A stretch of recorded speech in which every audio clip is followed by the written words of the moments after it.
Mission start.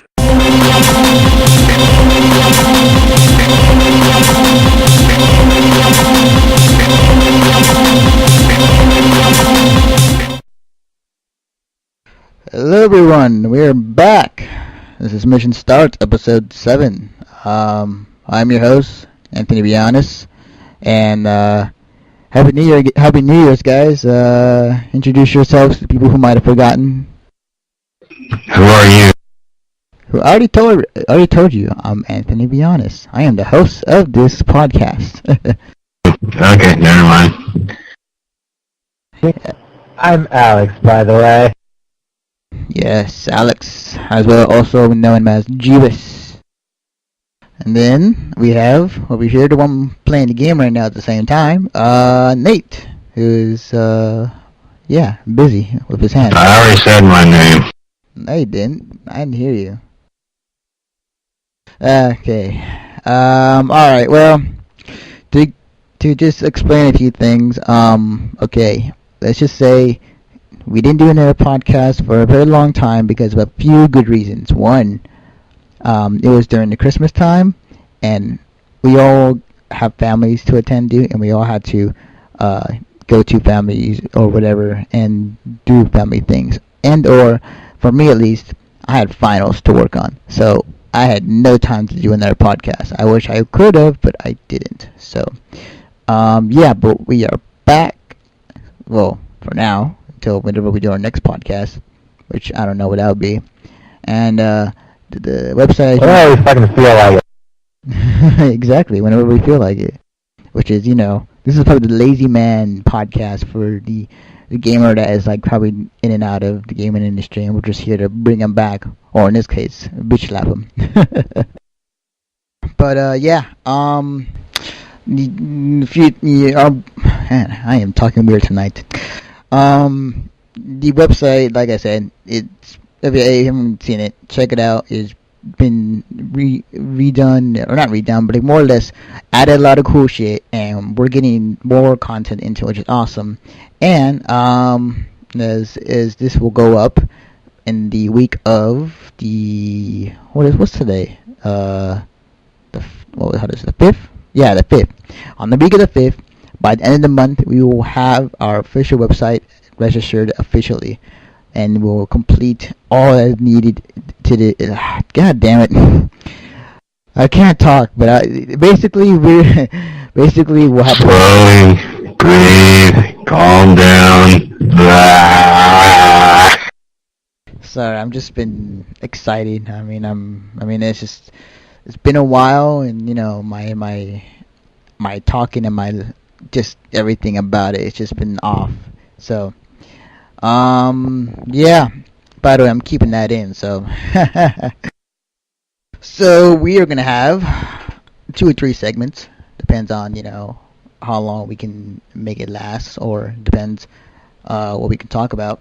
But for the first part, right now, is the usual, what you've been playing and or watching. So let's see. What do you guys want to start off the new year, or should I? Who started off last time? Yes, I started up last time. So either or you should take the swing of the bat. Wait, what? Wait, you want me to start? I'm just saying because last time I did it. So yeah, whoever. Alright, I guess I'll start. Anime I've been watching, if anyone has been seen on the site, Canon, Kanagi, History's Strongest Disciple, Kenichi. Those are pretty good. If you've seen the reviews, yeah, look at them. Also been watching something called Letter B, and also Hidamari Sketch X365.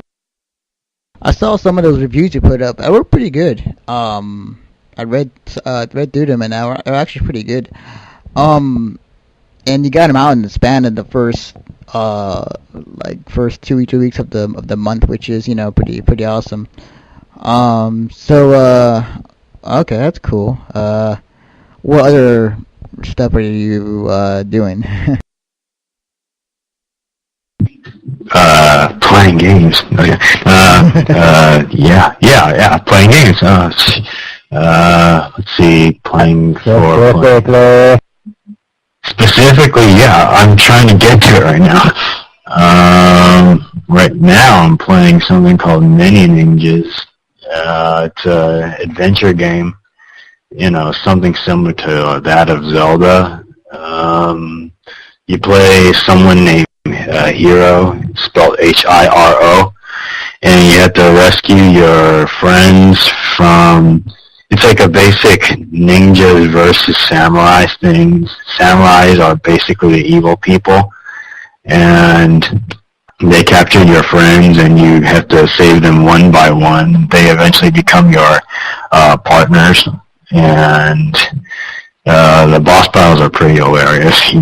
It's because after you beat the bosses one by one, there's a cutscene where the samurai general has to go to the samurai master, and he gets pretty pounded after learning that the boss is destroyed by you. Awesome. What type of game is it? It's an adventure game.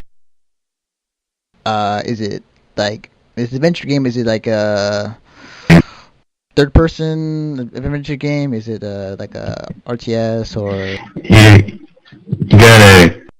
It's kind of like, you can compare it to Legend of Zelda and Assassin's Creed kind of games, where you control the character and then kill people that are around. Okay. I'm just trying to... Adventure? I'm just thinking visually, is it 2D or is it 3D? It's 3D. Okay. Third person. Okay, all right. Yeah, I mean it's not a first person shooter. I'm trying to say it's action adventure. It's kind of hard to find those on computer games. Yeah, really. Yeah. Yeah, it's like it's a real refresher after playing. If you're like a Modern Warfare 2 person, you can play that a lot. Oh, I've been playing Modern Warfare 2 too. Yeah. Yeah, I don't have to say much about that since last podcast we've been talking about that a lot. Yeah, other than that, I don't think I've been playing anything much else. If I can click something else. Quick question. Quick question. For Modern Warfare 2, do you use the mouse or do you use a controller? Mouse. Oh, okay. Who the hell plays that game on a PC with a controller? I don't know. Yeah. I played the PC version, the story-wise, but when I played that multiplayer on 360, the controls felt the way it needed to be felt for 360. I don't know, maybe it's because it's different console, different type of machine. I don't know, it felt natural to me. I mean, it probably would have adjusted. You're more used to the pad? Yeah, I'm more used to the pad than the PC. I mean, I don't mind the PC. Let me ask. Alright, go ahead. Alright, since you're a 360 user for the Modern Warfare, how do you like it on a gamepad then compared to the keyboard and mouse? I have to say, the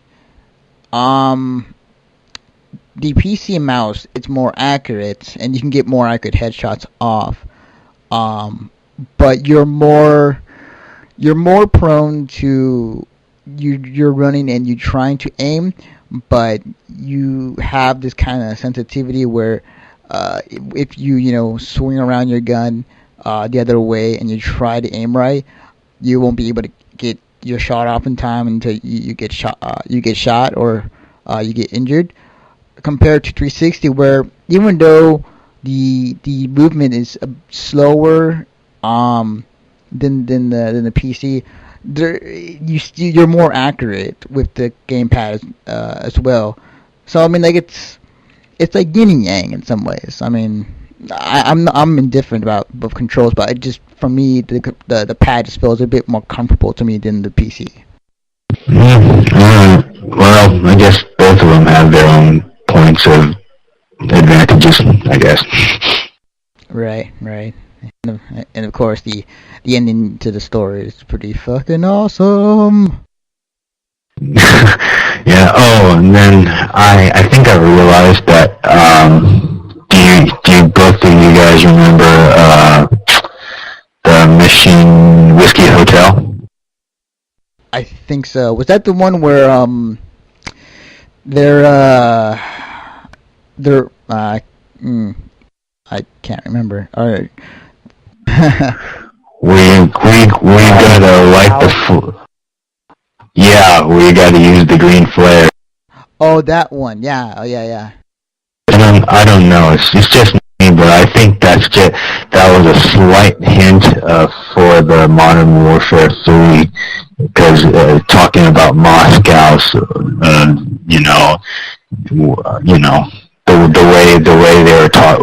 way they were wording it. Well, yeah, it is. And just for everybody else, spoiler alert. For America's side, I'm not talking about for Captain Price's side, but I'm talking about for Corporal Dunn and what was his name again? I can't remember. Yeah. What did you say again? Ramirez. Yeah, Ramirez. Yeah. For the Rangers side, I'm talking about those guys.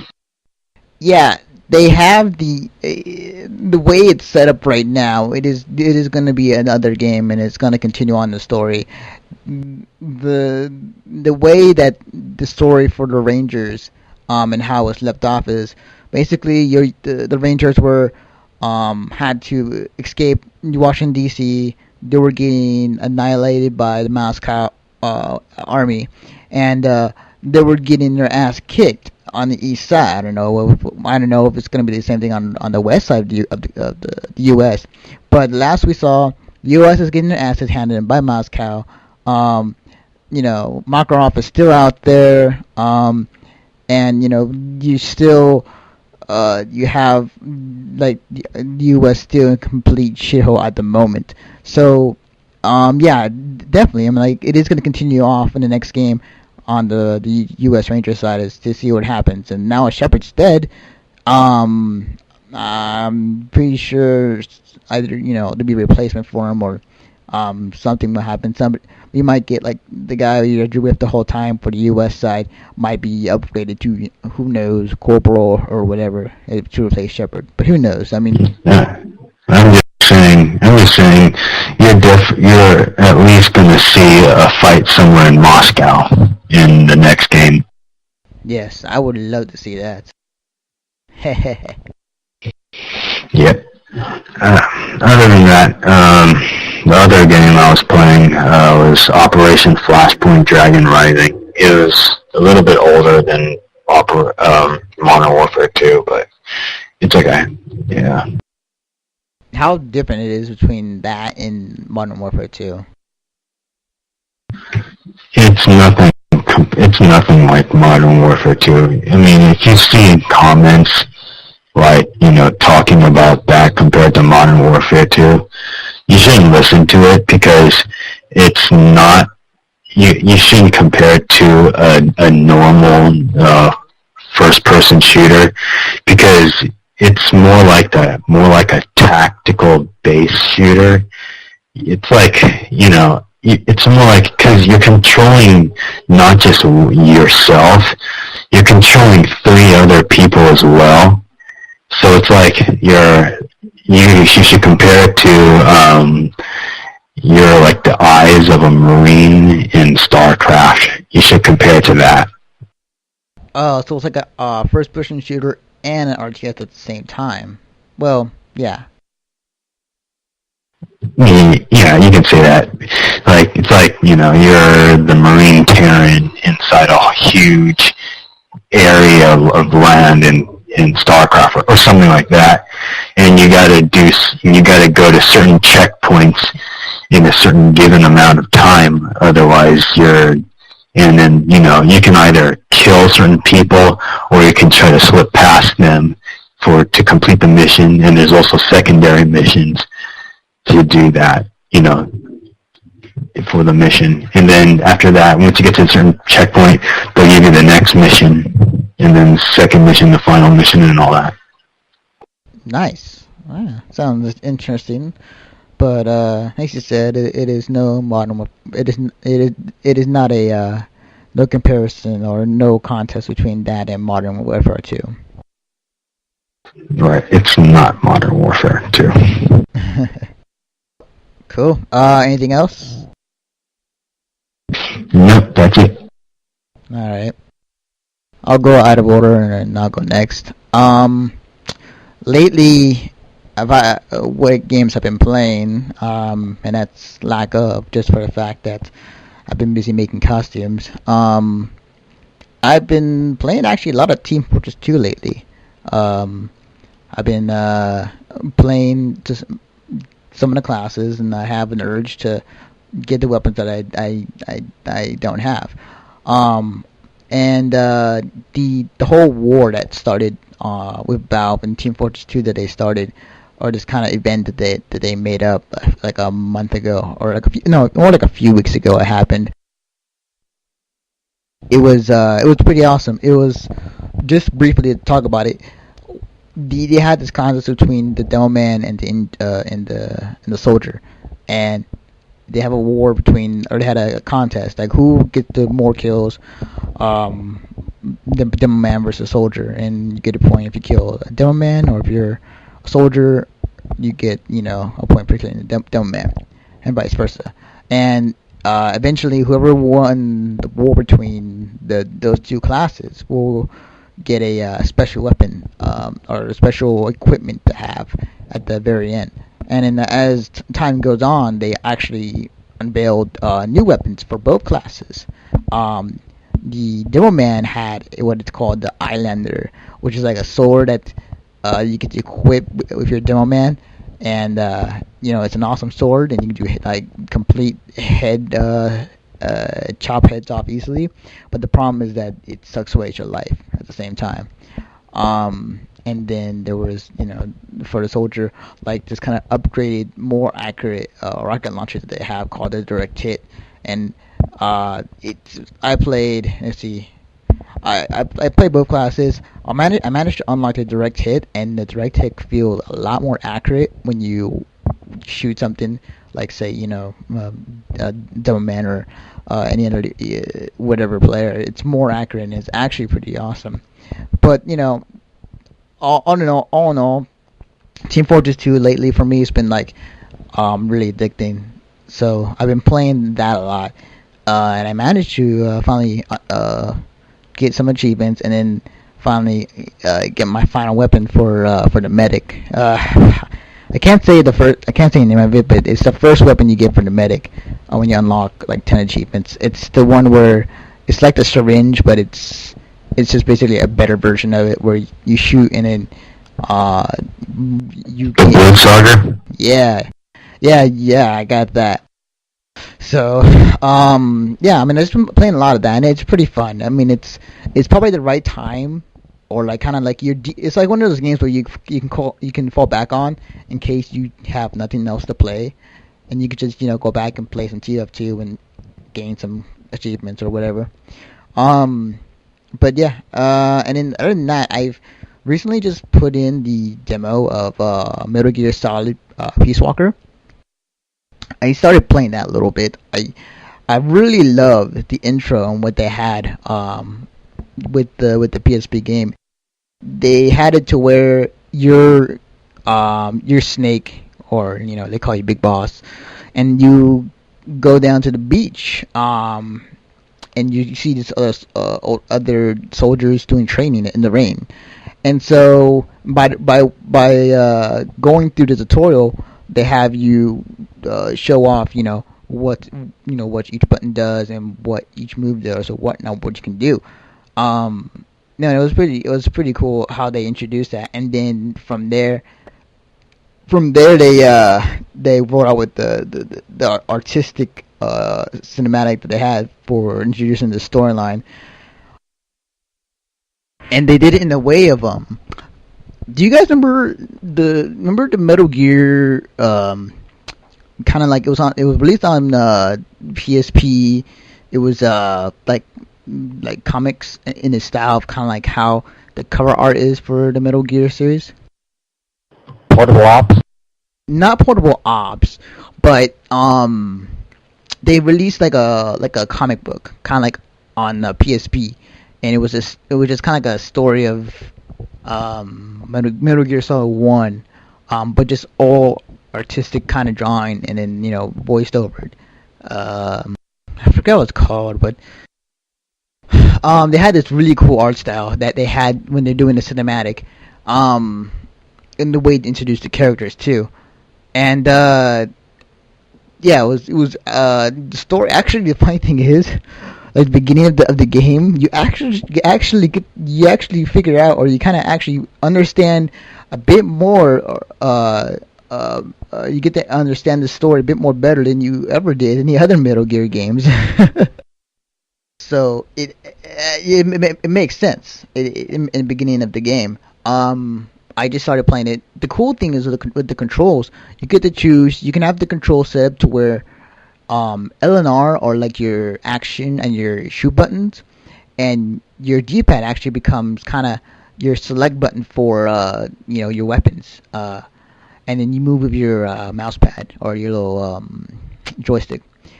And then I think like the other buttons, like the square, circle, triangle, and X, are like for something else. But it was like set up where they're like Metal Gear Solid 4 controls, and then it had this other type of style where like if you want to use the D-pad as the directional pad to move Snake, you can do that.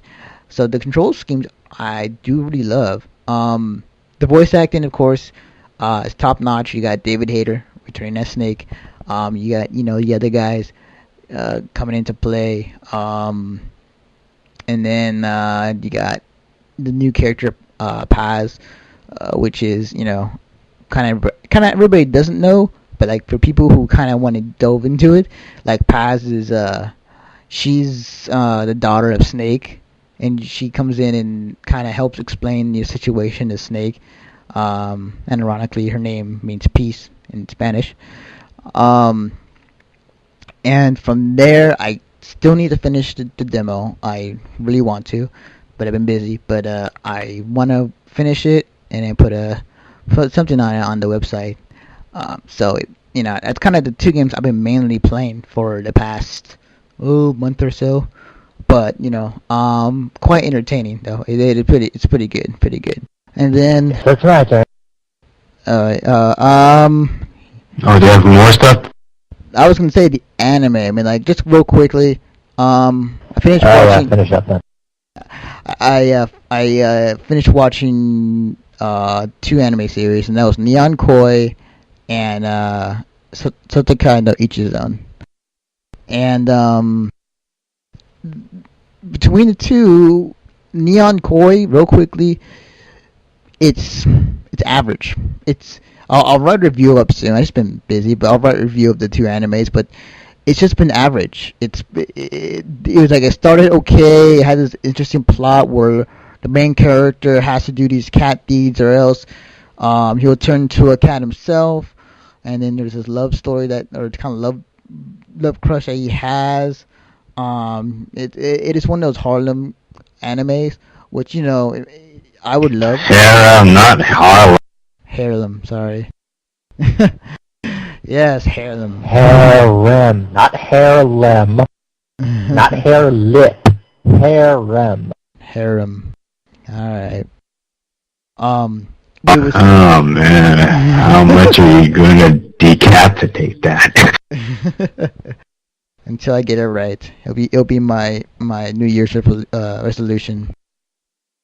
Any, Were you going to say evolution? no, I said resolution. It's late. It's late at night, man. What can I say? Yeah. But anyway, it in my opinion, Neon Koi is just an average anime. I mean, it hints about a second season toward the end. I mean, I don't I don't know if it deserves a second season after watching the series. It just felt like every other school anime out there. It really did. I mean, if you're a cat lover and you love, cats and you want to see an anime about cats and Neon Koi, but I mean, even the fan service. I mean, like, sure there was fan service there, but it's like, for the person who has seen a lot of animes, it just it didn't speak to me as it usually would be. So, Neon Koi, average. You'll see a review of it up pretty soon. And then the other anime. Hair, man. What do you expect? Yeah. I mean, hey, I didn't think it was entertaining though. Yeah, I mean, like, it's. I was hoping, I gave it 3 episodes, and then I was interested, and then I was kind of disappointed at the end. But I mean, yeah, I mean, like, it was just average. Yeah, it just pretty much is average. But I thought it would be original just because this kind of different idea, but then that they took on with this kind of cat transformation that might happen. But I guess I was wrong on that one. But aside from that, comparing that to a great anime I finished watching, Sekai no Ichizone, that anime, I think, in my opinion, and it came out like fall of '09 of last year, and I think that was probably one of the unappreciated great good animes that came out that late in the year. And I remember talking on this podcast saying that it didn't felt like there was nothing going on, like it was in the same setting, and like there was no, plot or anything like that. As I watched more and more of it, it became better. It just developed into this parodies, but also developed this kind of underlying drama that the main character kind of goes through, which, in my opinion, the main characters pretty much are all of them. They each have an equal part in the storyline. And then it was at the end. I was hoping for I want more of this anime, and they hint that it might be a second season or maybe not. It's one of those things that's up in the air, but I would really love to see another second season. This anime, if you haven't seen it, download it. It's 12 episodes long. You can probably finish it in a day, or maybe if you're slow like me, like a week, But it's a great anime. I would go and explain more, but I'll hold that off until I put up the review of this anime on the site too later on. But right now, as far as animes, I'm not watching anything right now. I'm downloading one of the animes that they suggested or put up on the review, and yeah, I'm doing that. But at the moment, nothing. So yeah, that's what I've been up to. There's not really anything to download anyway. True, it is beginning of the year, so we have to wait until the animes roll out. But yeah, let's just sit and wait pretty much right now. Yeah, like the only thing for the next season, for winter, right? Yeah, for more, well, yeah, for next season, like, or any other new animes to come out in the spring or summer or fall. Yeah, I think I've only seen one anime up at the moment, and that's Sora no Loto. Oh yeah. Like okay, I saw that. That is not an anime. Actually, what it is, it's pretty much just a compilation of different anime videos into every panty shot, every boob zooming. Into what? Okay, the anime that uh Alex just said, uh, which I would like to pronounce, but I probably messes on it. Sora no Roto. That is actually not an anime. It's a video some guy made, where it's just a bunch of panty shots, boob zoom in, like ass close up, or like just it's just pretty much fan service of like every. I want to say like every anime that came out in the fall. I think he just put a whole compilation of clips into one big video, and I saw this on Snuckle Complex the other day, and it was funny because like it started off with the old. Actually, it started off with the old Gundam. There was this old Gundam anime video, and like for some reason the pilot in the Gundam was fighting these chicks in space that were in bikinis in two piece and have rocket launchers in space, and they were fighting the huge ass mech, and it was like kind of like what. I don't know what you watched. No. But Are you sure this is? That was an actual anime. Oh. Are you sure this is the same Sora no Roto? Because this thing on my anime list looks like a different genre. Oh. Then I might have. Okay. That's probably okay. Yeah, I don't expect Space or Gundams to come into this at any time soon.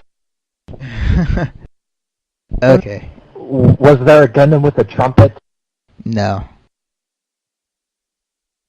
Was there a Gundam that was in a uniform or something? No. Yeah, I don't think it was the same thing. Did it involve music or any military? No. Oh, wait. Wait. Now I'm starting to remember. Okay. Wait. Okay, yeah, now I'm starting to remember. I think the reason why I remember that... Maybe you were thinking about Sora no Moto. It was just some video Oh, with the no. same... It was just some video with the same sort of name on Snuckle Complex I just happened to watch. But now that you mention it, the details of the anime you're talking about, I remember reading upon it, and then it's just like, hey, it's K-On, but in the military. Kind of yes, kind of no. They kind of like take all the characters and I think sort of mix a little bit of one with the other. Yeah, I saw the Like comparisons. Or I think it's they got this girl that basically is Moogie, and this other girl that's basically what's her name, Neo, and they just like tweak one tiny little detail and then they kind of One named Rio. Yeah, I saw that. Riding on the K-On train. yeah, they did not hide that well. But how is it though?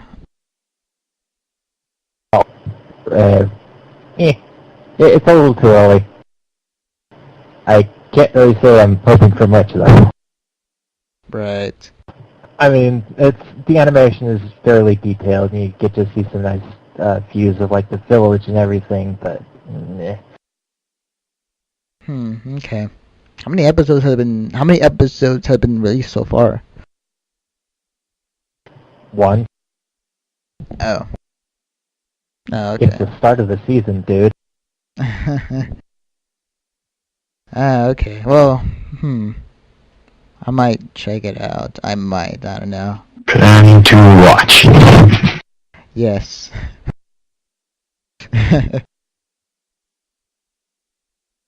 And aside from that, Darker Than Black finished, which was basically just a commercial for the third season.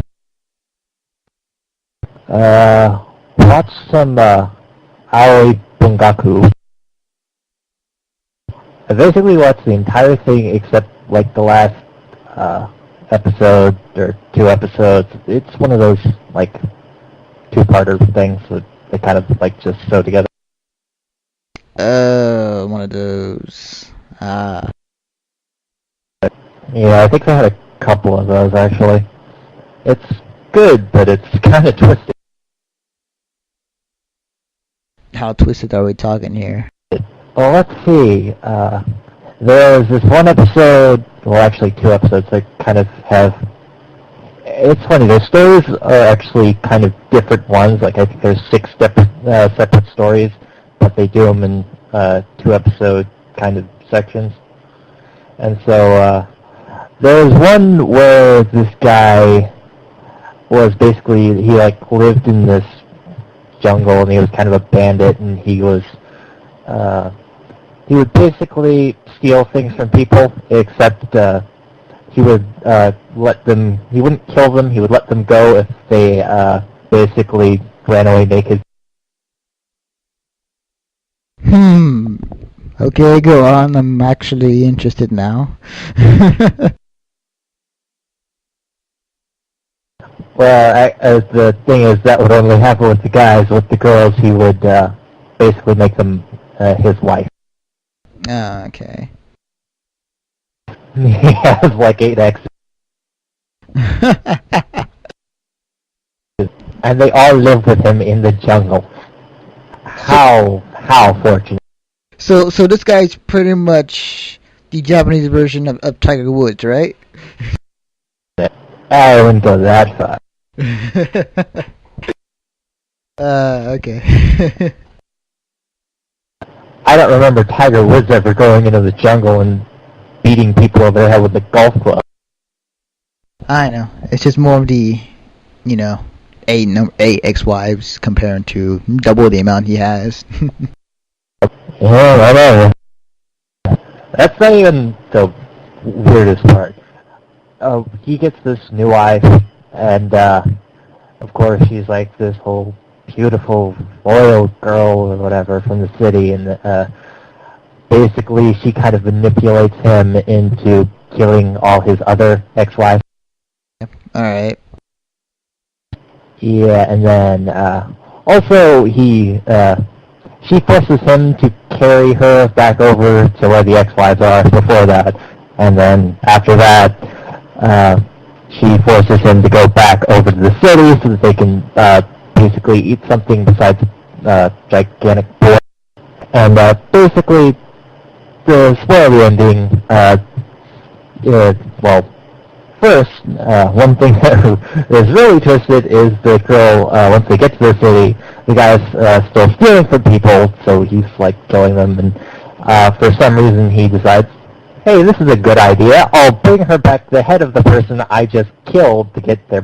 And so that kind of becomes her thing, and it basically makes the heads into kind of like her Barbie doll. Like, brushes their hair, makes up these little stories. Creepy. Yeah. And on to the ending, which is the actual spoiler, important spoiler part. The guy basically decides, fuck you, I'm going back to the jungle. And so she finally, has her little dare moment, and she's going to go with him, and she can't live without him, and then she goes back with him. And the thing about the main character is he actually, most people think of, Sakura blossoms, the little pink things that are always flowing. Most people think those are good. The guy's completely terrified of them. That's actually kind of the thing. He's comparing the Sakura petals and all that to this girl who is absolutely insane. And so he, he takes the girl back over to this tree that he's been afraid of for all these years, and every time it blossoms, he just runs away like a little bitch.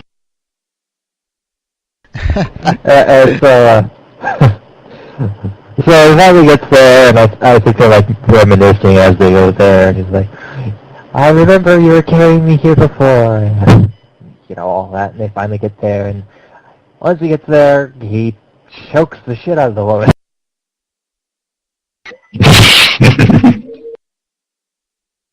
Yeah. Interesting. It is like you got my Code Geass and Neon Genesis in my anime in some sort of ways. And in 2 episodes. What a feat. Yeah.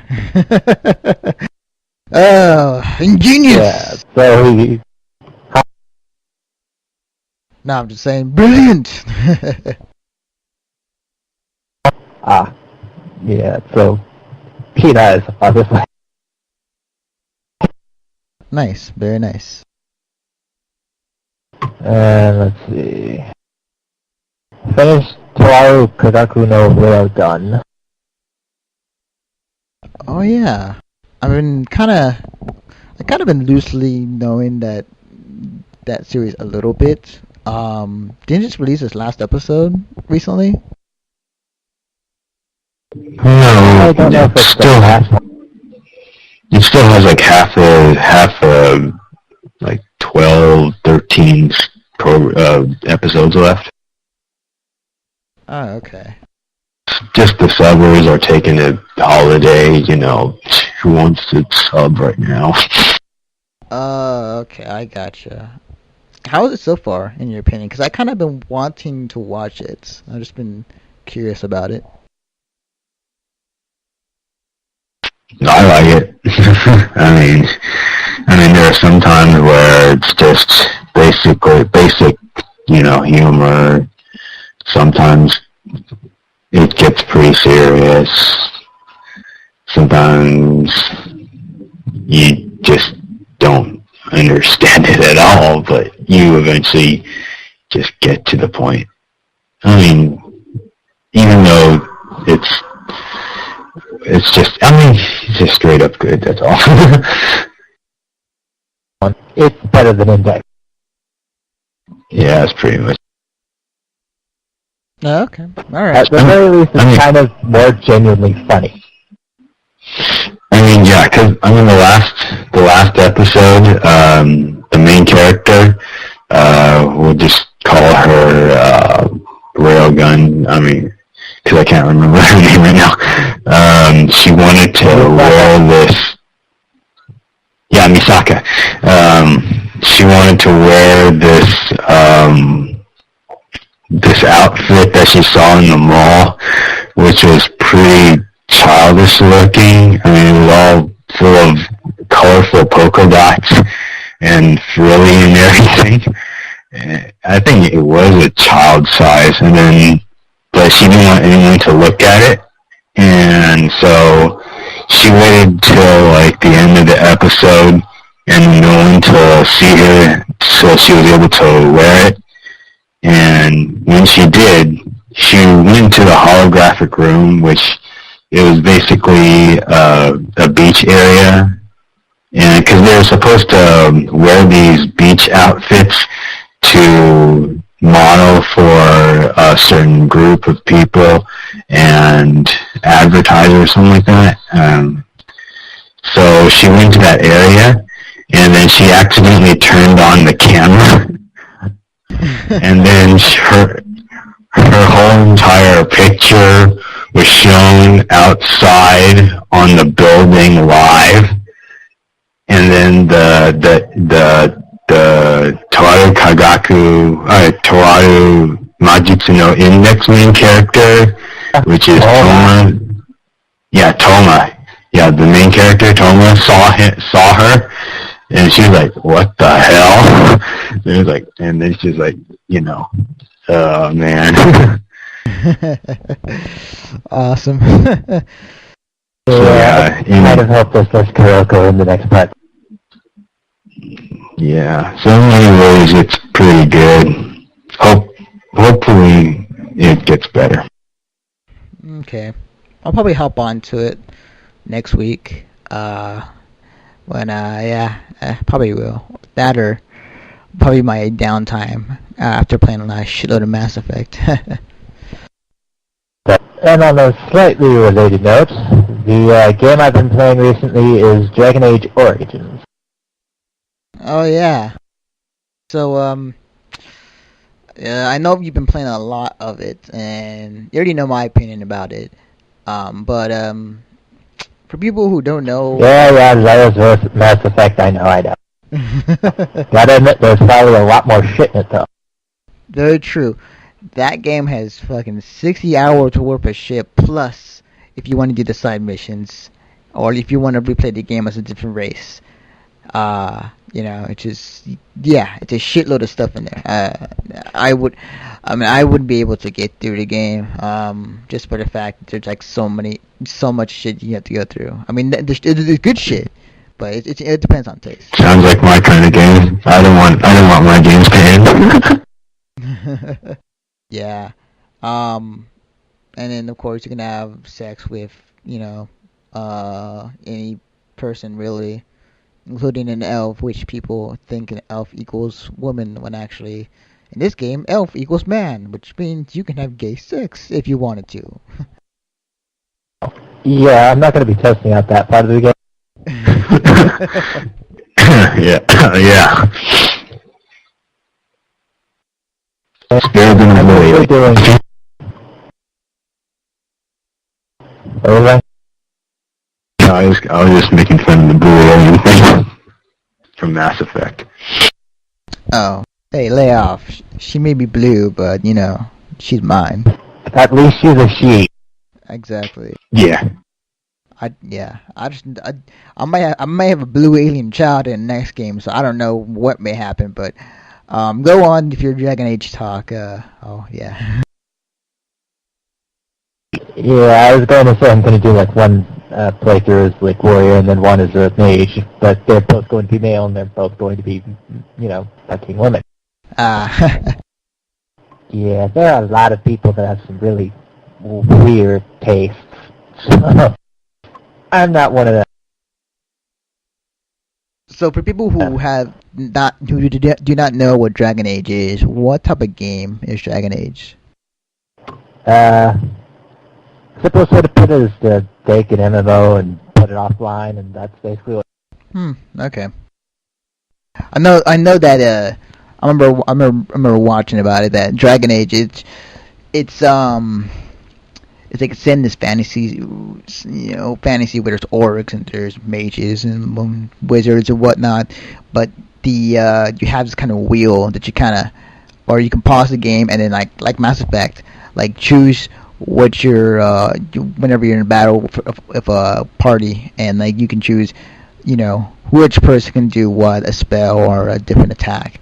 It's the same thing as Mass Effect, and they kind of put that in the game, and then on top of that they have that dialogue tree that BioWare is known for in their recent games, which is very in depth, and I heard that there's actually better character development in this game than there was in Mass Effect. Probably.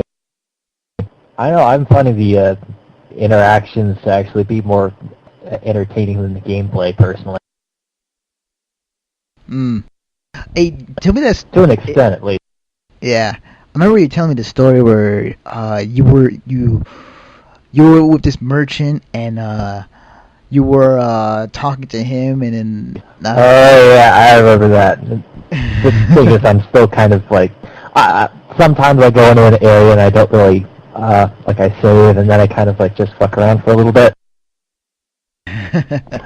So, basically what happened was... I was talking to this priest and this merchant that was having a problem. The merchant was selling things for really, really high prices, and obviously the priest doesn't like this because, it's an old bag. And so what happens is they try to get me to finish the whole fight, and the guy asked me if I'll do something for some money, and I'm like, sure, if the price is right. And so the guy tells me to tell the priest woman to, fuck off. So I asked the woman, well, can you beat that offer? She says, of course not, because she's a priest and she doesn't have any money and blah, blah, blah. So we're like, well, you're going to have to go. Bye-bye. And then after that, I don't remember if it's activated by me or by the other guy, but I'm like, the guy's like, he says something about making a lot of money, and I'm say something like, "Oh, so you're making a killing? So am I!" And I slice his head. Nice. It was very fun. Alistair didn't approve, but Morgan sure as hell did.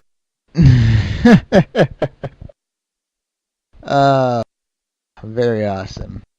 It's just those type of things in Bioware's games is that you have a bit more freedom to kind of manipulate the situation as you please sometimes. And in that instance, chopping the guy's head off at the end, that was awesome. I didn't make it permanent, but it sure as hell was fun.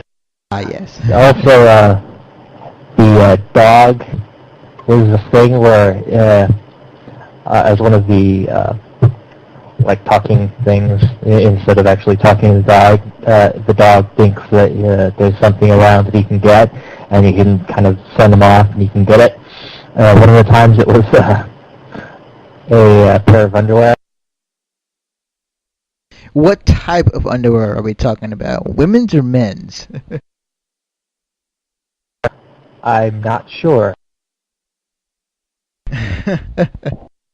I can imagine a dog brings back like some girl's panties, or in this case, actually, you know what? Did they wear panties back in that era? How long ago are you talking about? Like with the age of dragons and knights and castles. They should at least wear loincloths. Yeah, it was the guys were something like that. Okay. But go on. Yeah, it's actually kind of funny because once the dog comes with that, you're like, wait a second, you're not expecting me to wear this, are you? I think there's actually a author where they're like, well, it has to at least be cleaned first. So this is pretty much the same. So this is pretty much the same dog in Fallout 3, except in this world he brings you random shit, or in this case, underwear. He's probably a bit tougher than the one in Fallout 3. Yeah, that dog in Fallout 3 was very, very weak. Although I do admit, whenever I needed Dude, ammo, this thing is like a pit bull on steroids. Like, seriously. Nice. Yeah, my dog in Fallout 3, he was a bit of a nuisance. I mean, it was cool that he can get ammo and food for me at times I needed it. But other than that, sure he can attack, but he was just like more of a liability to anything else. But sounds cool. Sounds awesome. My dog in Dragon Age got me a very nice bottle of wine. Awesome. He's actually got a pretty good area effect kind of a stun thing where he can, I think it's called Dreaded Howl or something. I've used that and it's been really useful. Nice, awesome. Can't really say much more about it since I've kind of in the early stages and just kind of like getting my party together. Okay. I just got Leilana, which is like the crazy redheaded bisexual chick that thinks she's being talked to by God. We've all known one of them. Yeah. Isn't it kind of funny that every time you like have a conversation with somebody after you just came after a battle, like you're covered in complete blood, like you massacred a whole army? It makes sense. Yeah, but like say like you just kill like a pig, and then suddenly you're just covered in like this complete armor-filled blood stain, and you're talking to somebody just like it's no big deal. I admit it was kind of funny seeing the crazy red-headed bisexual chick with all the blood on her. Yeah, she's like, I want to go away from the Chantry and join you. You just look at her and she's covered in red and you're like, yeah, gee, I wonder why you didn't fit in there. You could be my tank from afar. You do all the hard work. I'll just sit and watch. I think she's more of a rogue, actually. Okay. Oh, awesome. And that's about it. Sweet. All right. Well, with that, we'll take a short break, and in the next segment, I won't tell you what it is, but when I do tell you, yeah, guys will listen in and you'll be interested. But all I'm gonna say is it's gonna be about games. So stay tuned. Real descriptive.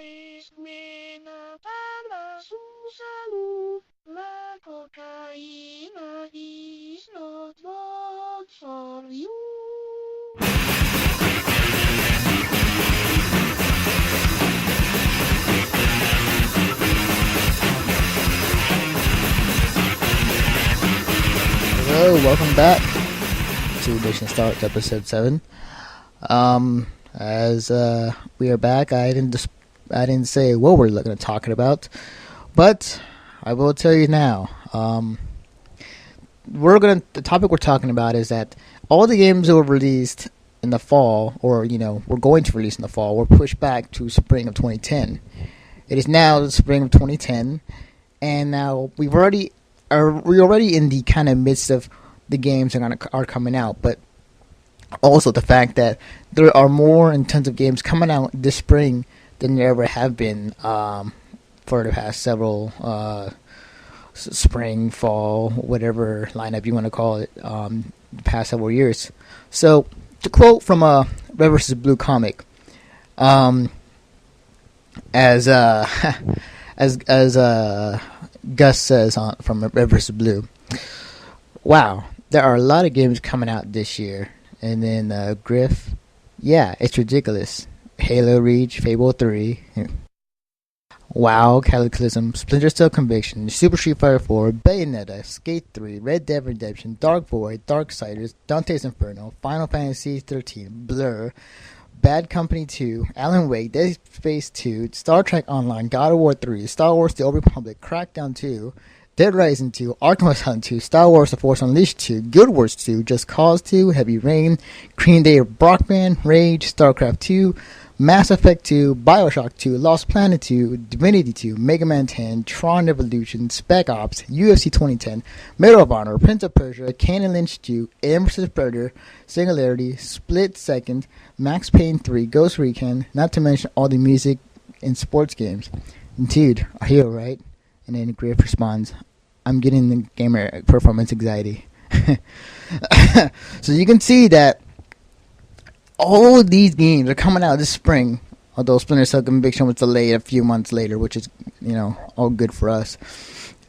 But, okay, so with all these games coming out, like, the effect of the average consumer, the effect of the gamer, like, how would you budget to even buy these games? It's like you have to at least choose like one or two and wait till like the summer or even the fall. So like, what do you guys think of all these games that were in the fall but like pushed back into the spring because they were afraid of Halo 3 and Modern Warfare 2 coming out? I know I hear a lot of numbers. 2, 1, 3, 4. I hear a lot of $50. Yeah. Majority of these games that are going to come out are going to be, full price games. But also the fact that these games they're not, the kind of third tier kind of average games. Most of these games are actually, AAA to really good games that you really must play, which makes it harder for the consumer to go out and buy, which game should I. Yeah, well, part of it is also that it kind of hits the different points. Like they're obviously from different genres. There's, the WoW thing, which has quite a large fan base that I don't particularly want to talk about. Yeah. You got Splinter Cell that kind of goes into like more of the stealth stuff, and then there's a multiple different type of genres it's hitting. in this lineup. You got the people who are the comic book nerds. You got the people who are the kind of UFC sports guys. You got the people who are first person shooter guys. You got a multiple areas that they're hitting. Are you gonna say something, Nate? Oh, no, I was just using something. Anyway, go on. Okay. So with all these games coming out, I kind of look at this list, and I kind of know what the games I want to get, but then I'm already planning for summer, just for the fact that I won't be able to buy all these games. I mean, there's no way unless I had somebody else helping me, but the games I would want to get I want to get is StarCraft 2, Mass Effect 2, BioShock 2, what else? Dante's Inferno. There's some really good games I do want to get. It's just the fact that whether getting them, now or later. But tell this to the average gamer, and first thing they'll think is fuck yeah, so many awesome games. And then the second thing they're gonna think is oh shit, well, I'll have enough money for all of them. 2 words: LAN party. Oh yes, that or crap, what do you call it? Not Netflix, but it's for Netflix for games. Shit, I'm forgetting it right now. GameFly. Yeah, GameFly. Or any other, or maybe even trading your games with your friends and kind of powering through any game that they might have bought. But any sort of strategy probably to help out. But I think it is more of a broader view. With all these games coming out this spring, do you think that sales will go up for the video game industry because of this? Or will the sales differ between which game? I can't talk. Differ game to game, depending on on what games come out week per week. Do you think that the video game industry will get a boost, or will get a small boost from this lineup? I think that it'll get a little boost for now, but eventually it'll start to decline due to the all the games coming up in one time, because since you have you only have a certain amount of money in your pockets, but then all of a sudden you can't buy everything at once, because you only have a certain amount of money in your pocket. So once all the money's gone, you can't buy all the time. I mean, you can only buy so much. So then eventually that stuff fades away, and then so to say you buy Modern Warfare right now, you buy Mass Effect 2 later, so to say StarCraft 2 comes out, you don't really have the urge to want to buy that later. Right. And also the fact that we're in a recession, and all these games may be great, but it doesn't help the average Joe who wants to buy all these games. It doesn't help that he can only choose only a few and then buy some later. It only reminds me of the time of the kind of the crash in the 70s with video game industry, where you had these great titles coming out. There were just so many good titles, and everybody was buying them. And it was a great time for the video game industry until they got to the point where they had nothing else to, after that year, they had nothing else to sell. They weren't selling. People thought it was a fad, and then eventually it led to this the closing down of video game companies and closing down of big ones like Atari at the time, and video game industry possibly going out of business. So it kind of reminds me of it right now, and I don't want to say it could happen, but these are the games coming out this year. We will probably make a good a good profit off of these games of this year. But I'm already thinking of, okay, so what games are we gonna have for next year? It's kind of like are we like a backup plan for in case any of these games fail. Personally, I think that in all likelihood, across the board, sales will probably be up, but on maybe specific, like smaller games, things will kind of wane down.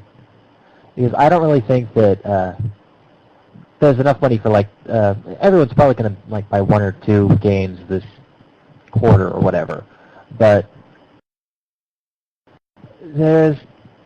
you got to make the cut somewhere.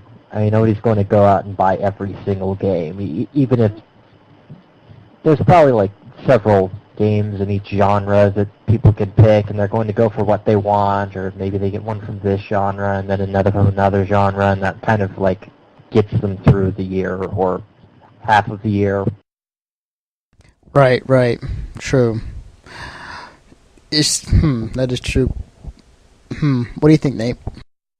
Well, I think I already got my cut. I mean, I already got 2 games now. I don't really want to spend much right now. I mean, I don't really, I mean, it's like, that's already a lot of money. Right. That is true. I'm just thinking, okay, so with all these games coming out, I'm just thinking, okay, you have, let's get an example. Let's say Gamer A went and buy Arkham Asylum 2. And, he loves the game, and then it's great. But then Gamer B sees Star Wars Force Unleashed 2, but also gets to Arkham Asylum 2. Over time, many gamers are going to be choosing, which games they want to buy and which games they're not going to buy. And the games that may be lost in the shuffle, kind of like the effect in every fall of every year for the game industry, where there be all these great games coming out, and then the small kind of games that won't be even noticed, kind of like the Portal or kind of like the Mirror's Edge type of games, like they will be kind of looked over, and it was a good, the kind of game where you wanted to play, but you got something better in your point of view. But these games that are coming out, I sent you guys the list or the comic that has all the names on it. Out of these games, which games do you think will be overlooked? In your opinion? Yeah. I think Bayonetta will be overlooked. Really? Wow, Bayonetta? Yeah, and probably, I think, Lost Planet 2 is already overlooked because it's already because of Modern Warfare 2, because comparison. Yeah, Bayonetta, I think that's a surprising pick, but I mean, what's your reason why you think Bayonetta would be one of those overlooked games of this year? Well, it's just a guess right now because I've only seen one gameplay video, 2 of them, and you compare it with another action game like what do you call it, Devil May Cry. I mean, you still can't compare it with that or something like that. I mean, I still got to try it out myself or something like that. And unless something else comes along that, if someone else says it's really good and it gets more popularity, then I don't know, Right, I hear you. I think out of this list, that I would say will be overlooked, in my opinion, would be Star Trek Online. Sorry, Trekkies. I just think that game will be overlooked just because, WoW and Blizzard are pretty much gods at this point in the MMO space. Let's see. The other games I think will be overlooked. I think the other game will be overlooked would be Mega Man 10. Because like Mega Man 9, it was great on Xbox Live. People did love it. People did download and buy it. But I don't think it'd be the smash hit it was last year. I think this year with Mega Man 10, I think it'd be overlooked. Just because, one, it probably won't be advertised as much. Because last game I don't remember being advertised as much. Only the hardcore fans would probably go into it. Yeah, I know. The only hardcore really love the Mega Man games. I think they will probably look for it, but I think that'll be one of those overlooked games. I think will be for this year. By the way, Mega Man 2 is still fucking the best Mega Man ever. Okay. The other game I think will be overlooked this year. I think Green Day Rock Band. I think. Okay, we had the Beatles Rock Band. I can only hope. Yeah, like we had the Beatles Rock Band, which they probably are the only other band in the world that can deserve their own video game for Rock Band. Green Day, I just don't see how. I mean, they've been together for a long time. I just don't see how they can be, a worthy band. I mean, they didn't really change the scape of music. I mean, like they weren't, they're a great band, but they didn't change anything as far as how we listen to music nowadays. I mean, I may be wrong, but like it doesn't vibe to me. It really doesn't. I mean, like eventually we're gonna get Green Day Rock Band, YouTube Rock Band, because we already got Guitar Hero Metallica, Guitar Hero Aerosmith, which is so fucking awful. I just don't see how that would be. I mean, like the only fans who probably will go for it is Green Day fans, but I think that would be one of those overlooked games, or kind of looked at over and kind of not, because you can probably just buy those songs on the Rock Band iTunes list. I can't remember. Was it you could buy it on the Rock Band 2 kind of list, or on online DLC. Yeah, there we go. So I just don't see that going on. I mean, there's a lot of games that could be overlooked. I mean, there's a lot of games that could be and could not. I'll say this last one though. I think Alien vs Predator will probably be one of the overlooked games that will come out, because from what I saw and what I've heard, it's not sounding the best, and story wise, it never was a good story. Multiplayer might be interesting, but I'm sensing AVP is going to be like one of those okay games. I mean, I don't see it really progressing any better than it once was. Maybe it was good back in the day in 2000 when it first came out for PC, but a renewed version of AVP, I don't see it jiving. I don't think it's gonna go too well, and I think it'll be one of those other overlooked games coming out. Personally, my thing with Green Day Rock Band is just that I don't see anybody wanting to listen to like American Idiot for the 15,000th fucking time, or Boulevard of Broken Dreams. Yeah. My God, man, hang it up. It was like, wasn't it playing for like 2 years straight? This fucking songs. Yeah. They were good the first 20, 30, maybe 40 times. Everything after that. Yeah, I like more early stuff. But go on. Yeah. It kind of seems like they would probably do better if they were trying to hit certain genres of the music, like maybe rock band metal, rock band punk, something along those lines. Yeah. I mean, the thing about bands is there are bands that are usually pretty good, but generally you have, even the best bands, it's like maybe 3 or 4 songs in an album that are good, and then the rest kind of suck. Mm-hmm. It's like, if you add in other bands in the same genre, then at least if it's 3 songs in each album, there's like 10 bands, so you got 30 songs, instead of like just one album and 3 that are good and the rest are just filler. Yeah, I know what you're saying. It would be a good investment if they did like a rock band genres, like rock band. I mean, rock band metal, or rock band, alternative rock. And get up the best of the best. That would be a great idea. If you guys listening to us, Octane, that'd be a good idea for the next game.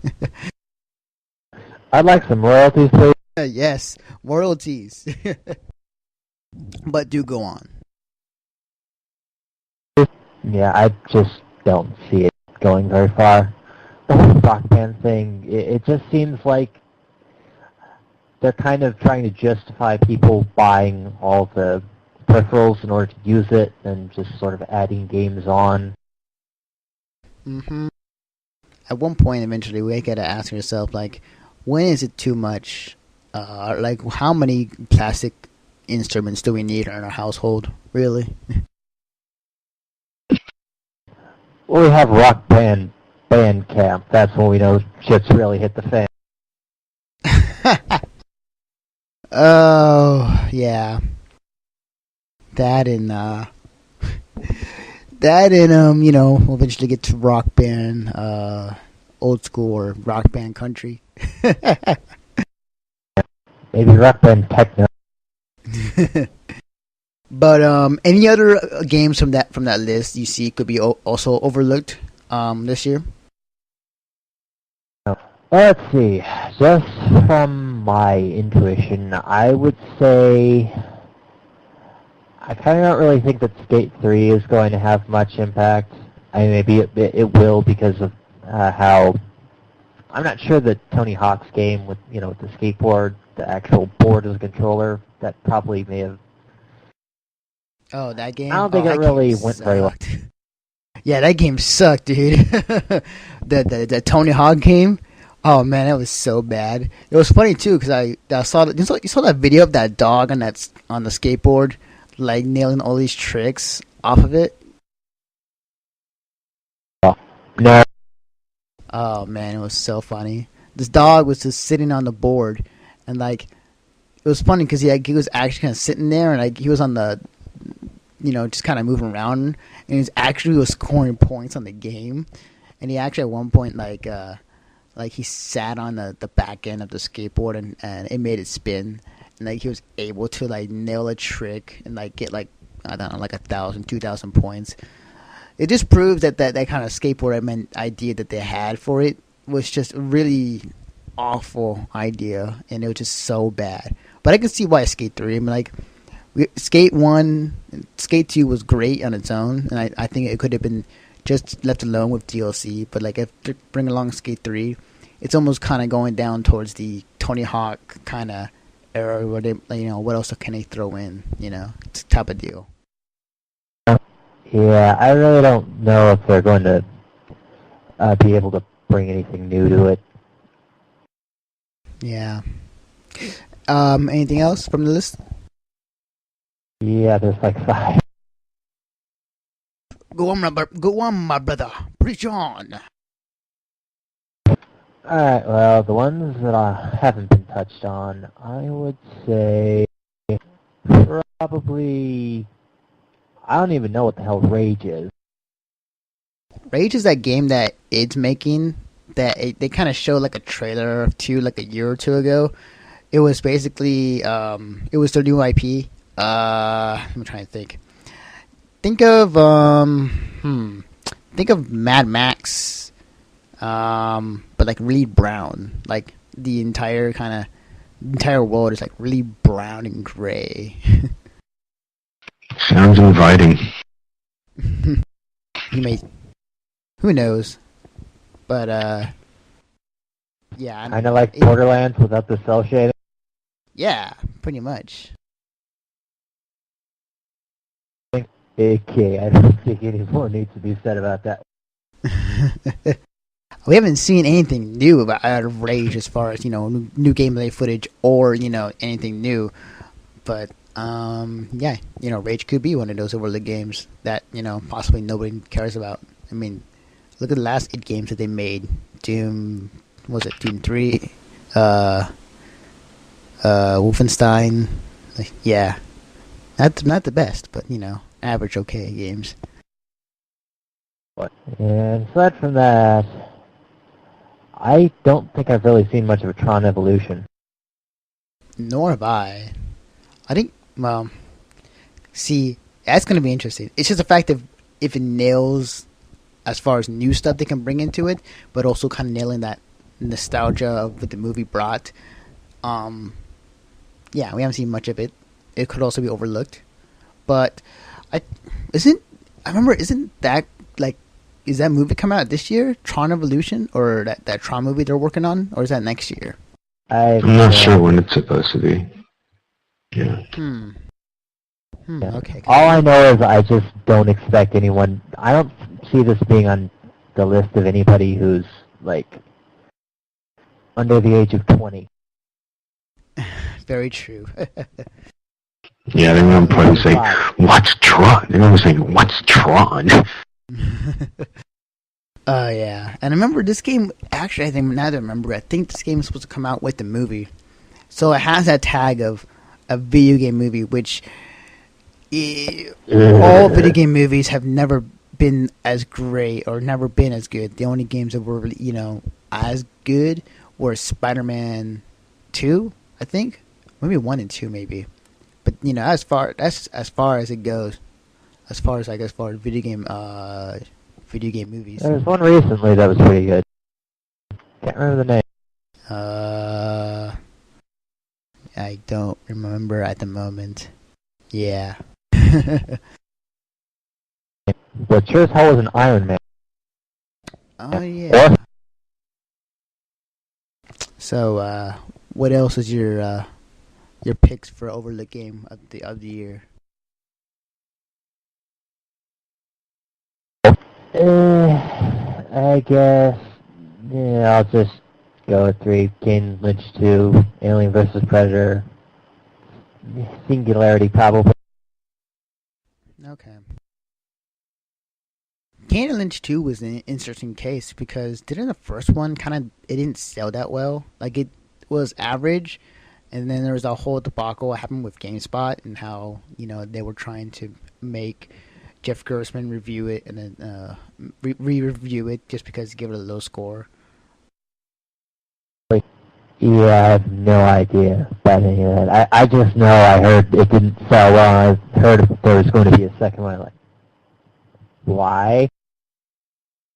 Yeah, Kane Lynch, I thought when I first saw the trailers, I thought it'd be an interesting game. I thought, you're the duo that you're going to be with, one's kind of a homicidal maniac, and the other guy is just fighting, because he has no choice to. And I thought it'd be a great game, and I was hoping for it until it came out. It got average reviews, and didn't do too well, and I kind of lost hope after that.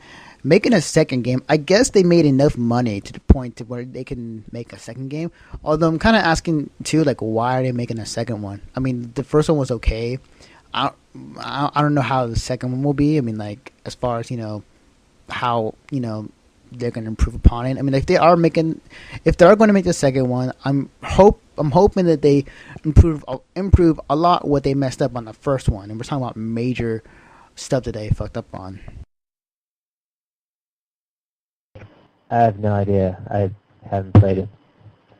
I can only assume it's like Army of Two, except attempting to have some actual personality besides, ooh, I'm going to shoot them with my diamond-encrusted bullets. That motherfucker! Now that you mention it, it does remind me a lot of Army of Two. Except, one's in giant armor, the other one isn't. But, yeah, I do agree. APP, Alien vs. Predator, and Singularity will probably be in their games be overlooked this year. Yeah, but, good choice, or I mean, not good choices, but, good, as far as these games could possibly, any of them, well, part of them can be possibly overlooked because of, all these slew of games coming out this year. I kind of wish Singularity didn't have that one, though. Yeah, I know. Bad timing. So, okay. Last question. Out of these games, and you have to choose one, which one would you want to buy? Alex, I'll pick you first.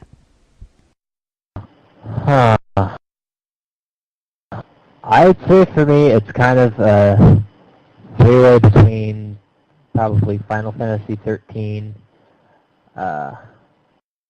Alan Wake, and Max Payne 3. but that's kind of tentative because I don't know what the hell they're doing with Max Payne 3 at the moment, and I just don't know if I'd want to be playing an RPG all that goddamn time. I'd probably want to go with Alan Wake. Wow. That's kind of an interesting pick because I've known you've always been the Splinter Cell guy. Like you've played all the Splinter Cell games and you like the series. I was thinking you go with Splinter Cell Conviction, but wow, Alan Wake. Wow, that's a awesome pick. Well, Splinter Cell's kind of the obvious choice in a way. Mm-hmm. Right. That's cool. It's though. like, yeah. Huh? No, I'm just saying. Go on. Sorry. I kind of want to see what it does, but at the same time, Alan Wake kind of seems like it might stand the test of time a bit more, have a bit more personality to it. Right. And it's been in development for so long. Like you kind of wonder, after so many years being working on it, like how this will shape out. Yeah, it's like I'm not really sure what Max Payne has become. Alan Wake, it's at least somewhat new. Mm-hmm. Right. So, Nate, we haven't heard you in a while. So, what game? Yeah, I'm still here. I know you're there. So, what game would be your wife if you had to choose? My wife? Okay. Whoa, he's not James Franco here. Yeah, I'm not like that. Okay, probably, for me it'd probably be a four-way decision because I can't decide from either Mass Effect 2, Bioshock 2, Dead Space 2, or Bayonetta. So, yeah, I can't decide between those four. Four-way, huh? So you like it as an orgy? That's okay. I see it. You know what? You're pretty perverted. Okay. It just made it sound wrong, man. I just had to put it out there. Even I have my restrictions. I have none. All right. Anyways, go on. Yeah, because I've already played Bioshock and Mass Effect completely, so I just wanted to know what the sequel is.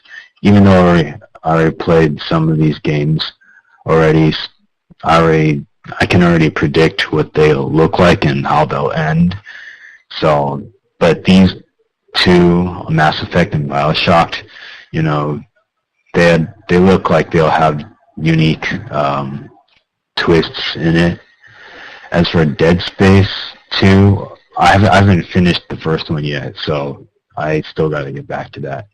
Bayonetta, since I was talking about that earlier, I kind of want to play that myself. So, yeah. Good choices. Although I have to say, because I'm going to get it, but what I've heard of Bayonetta is like the perfect otaku game. You want tea shots, and do you want some some shots of fan service? It has that. If you want some story in-depth anime style type of you just don't stop, do you? No, seriously, no. This game, really quickly, Bayonetta, it enjoys its being very, very over sexualized to where it is very more comical than anything else. I mean, at one point, okay, so you're Bayonetta, you're doing all these awesome tricks, and then half the time you're naked because partially you're naked because see, you're not stopping right now. No, seriously, I'm not kidding. This is why I'm not kidding. Bayonetta is like this over sexualized otaku game. Like if you look at the end when she dies, or if you die in the game. Oh, you just ruined the ending for everyone who's listening. No. I meant dying as in in the game where if you just die, not that's the same thing as dying in real life. I meant when she dies. Wait. Are you comparing a game over screen to dying in real life? No, That was late. That was late on that one.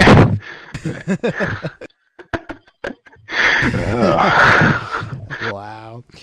But what I'm trying to say is the game over screen in Bayonetta is that it's all kind of, it's very dark red, but you could see it like this kind of tentacle monster like grabs her and pulls her down.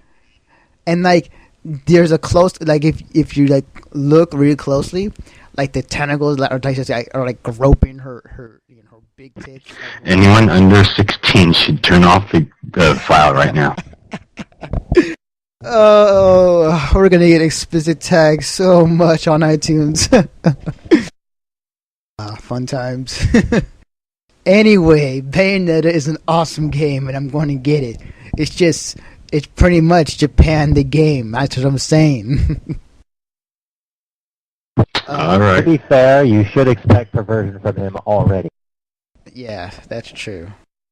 I am single. Yeah, I guess. Anyways, what were we talking about before I went off this wild tangent? Oh yeah, your choices. That's right. Okay, so the choices you made were it could be overlooked games. Yeah, I agree. Yeah. I mean, I'm not saying overlooked games. I'm saying, wow, my mind's went completely. I don't think Mass Effect 2 would have been overlooked. Yeah. I think you burned out his brain by getting him talking about Bayonetta. Yes. The tits and ass have taken over his mind. Exactly. My mind had just had an orgasm, so. Okay, I'll stop now. Okay, clean the keyboard, kid. All right, so okay, so let me finish off with what I think would be my pick of the out of these games, and it's Bayonetta. You may think it's Bayonetta, but no, it's not. There's so many good games on here that I really want. Like, there are too many I would really want to play, but if I had to choose one, of them, StarCraft 2. it would have to be. Oh man, it's between StarCraft 2 and Mass Effect 2, because StarCraft 2 has been a long time in development. We're talking about 10 years, almost Duke Nukem stages, Duke Nukem Forever stages. Which, on a side note, it is still being worked on. The voice actor confirmed it, so irony there. But quite cryptically, by the way. Yeah. What about God of War 3?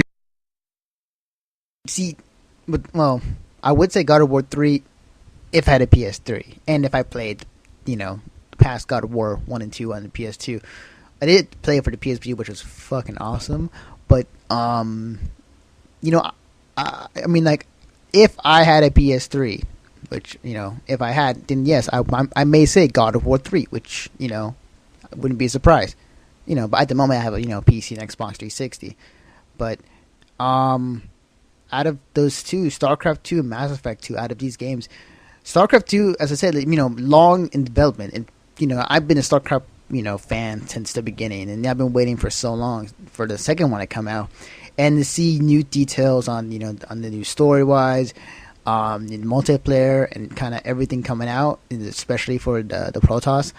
I've been enjoying every moment of it, and hopefully this will be the year. Hopefully Blizzard releases it. I just hope it doesn't come out to where it's fucking $60 for each fucking campaign, because if they do that type of shit, I will be pissed.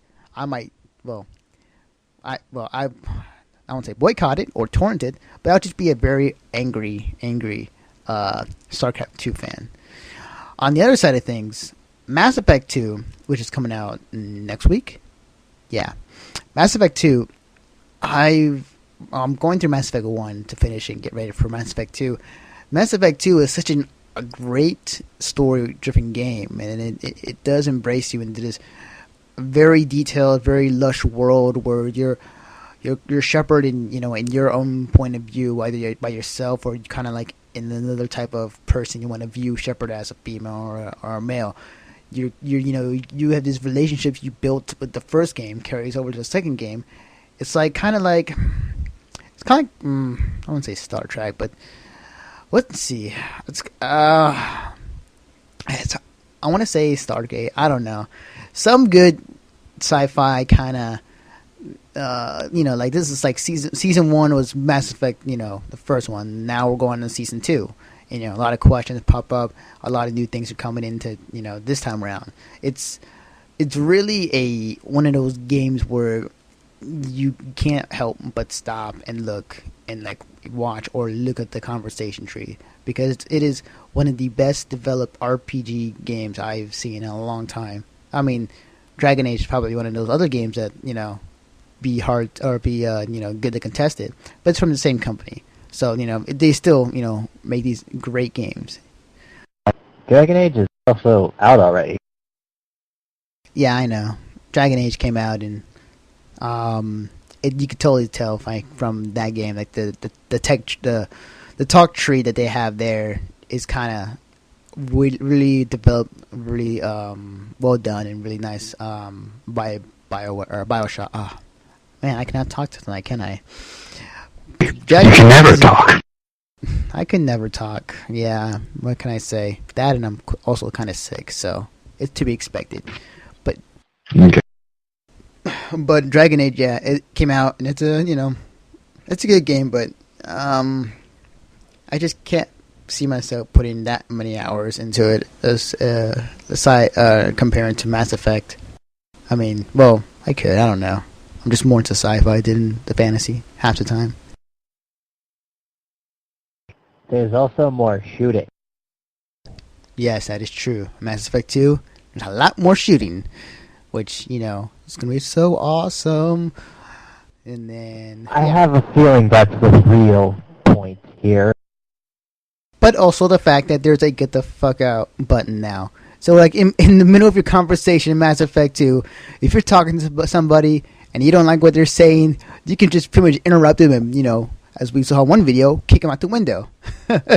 Or push them off the ledge of a bridge. It is so awesome. That I gotta see. Oh, yes. I cannot wait. So, if it was me between StarCraft 2 and Mass Effect 2, I don't know. Those two games, they just give me such a... the game is such a gamer erection right now. I mean, yeah. God, man, you stop, man. Oh, I'm sorry for you really need to stock up on towels.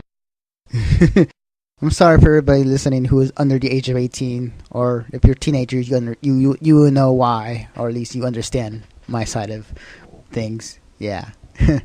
Anyways. It's because he's I will probably say worse at one point or another.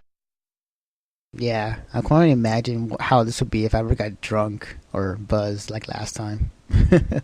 That would be interesting. Anyways, alright, well, with that, we'll take another short break, and we will be back to talk about a little more stuff, and then, yeah. So anyways, we will be back.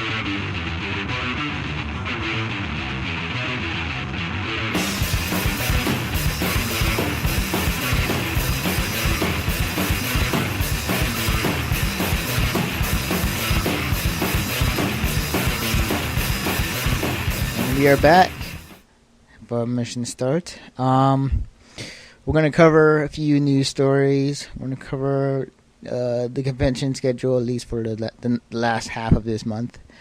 And then we'll go out with that, and then a little something else afterwards. But, I'll tell you, honestly, I'm very lazy right now. I'm kind of, I want to do this, but kind of don't, that kind of feeling.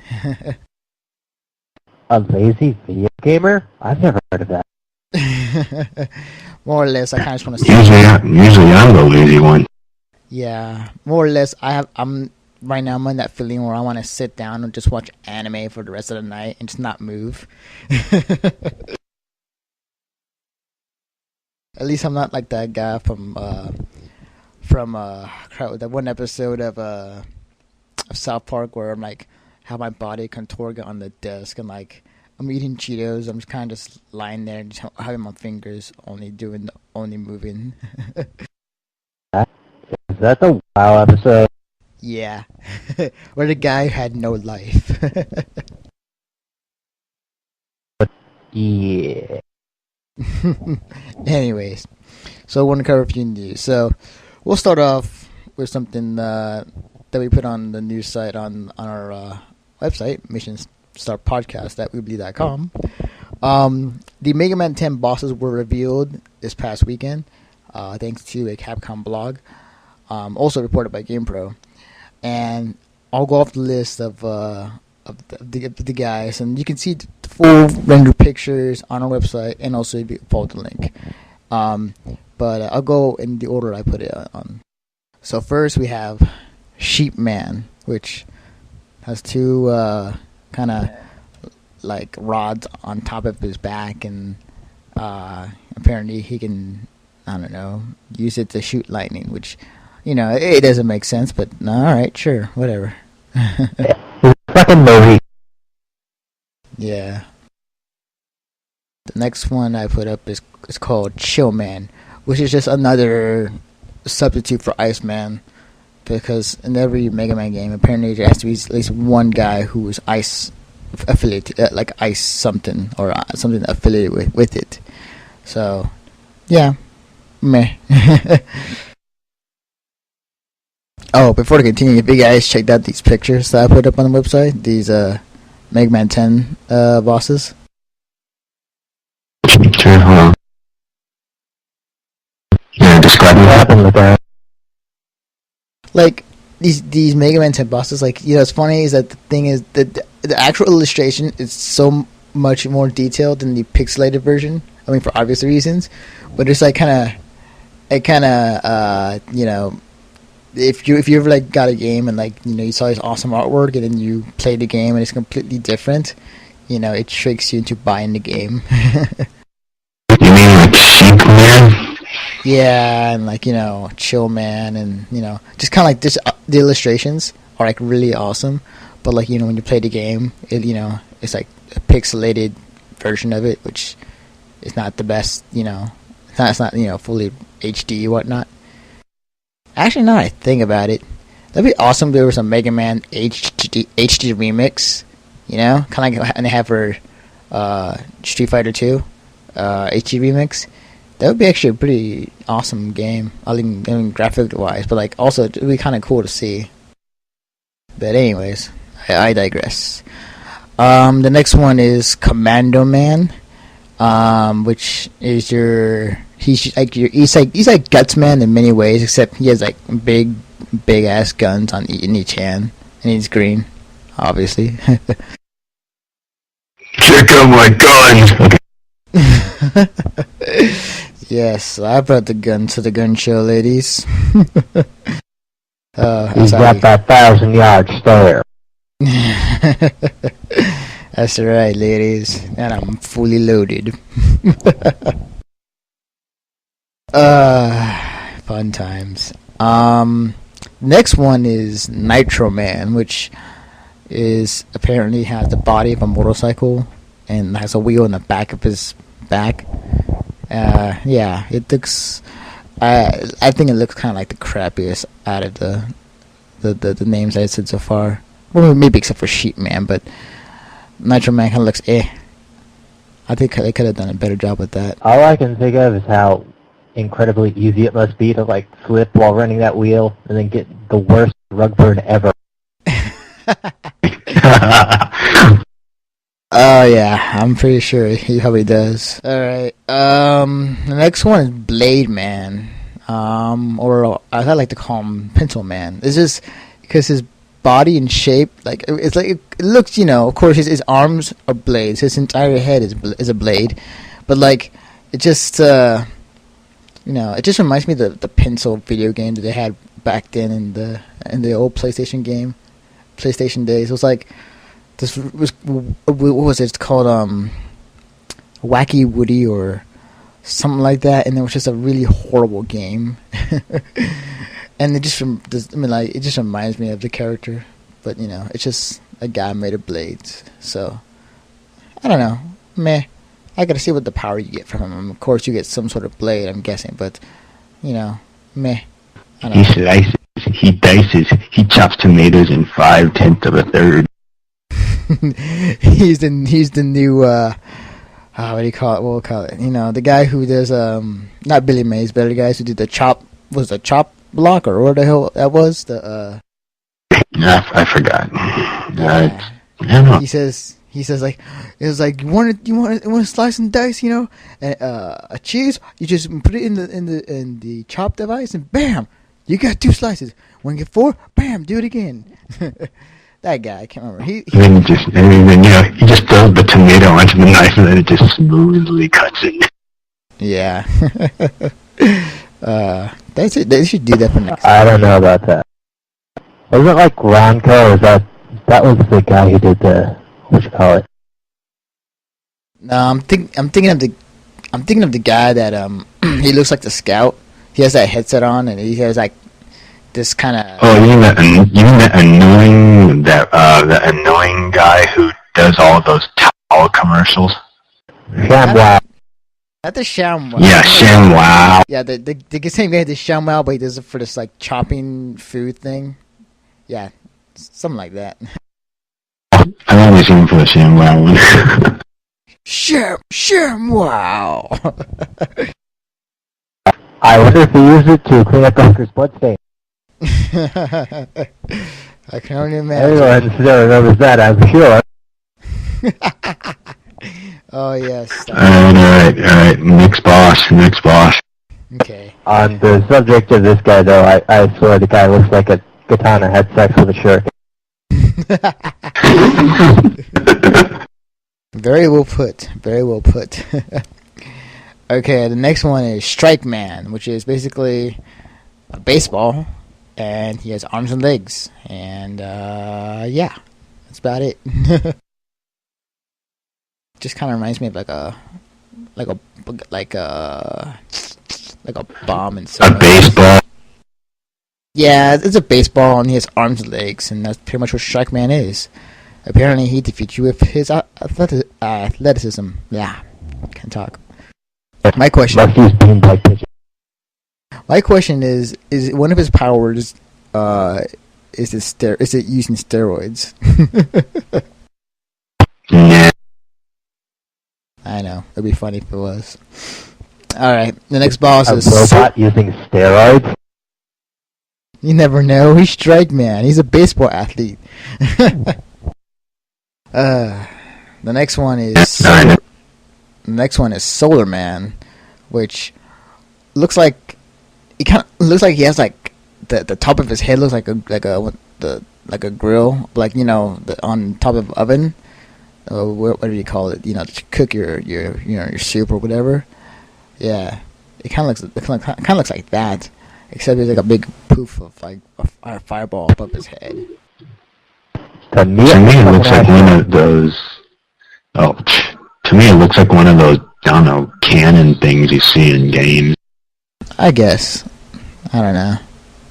What do you think, Alex? I said I thought it looked like an ashtray.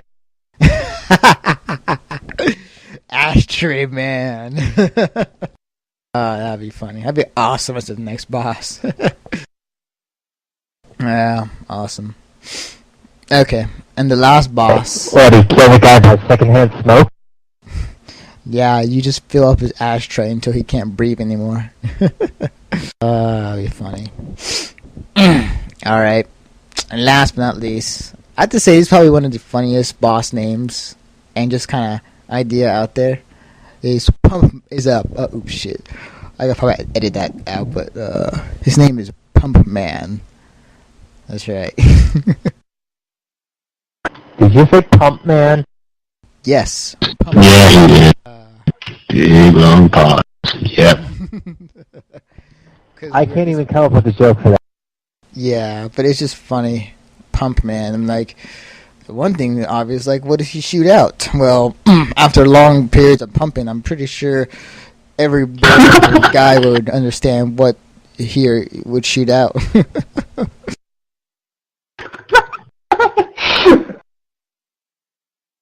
Let's wait until he shoots that blood. Well, sure. I mean, for all we all know, he could. Gotta run empty sometime. Exactly. I'm just wondering, like, does he like use like that handle to pump himself to shoot, or? I see shrimp. This is gonna be great. But yeah, those are the bosses. You can check them out on our website or on the follow the link to the blog for the high res versions of it. So you can have a desktop image of Pump Man sitting on your computer if you wanted to. I doubt it. Yeah. I don't think that's a resolution for a desktop, man, unless you're like on one of those really old, like Windows 2000 old computers. Yeah. I mean, like, it'd be funny one day your friend comes over and be like, "What's that?" "Oh, it's Pump Man." Like, who? You know, he pumps stuff and he shoots them out. In many ways. Yeah, I went there. Alright. The next story I bring up, okay.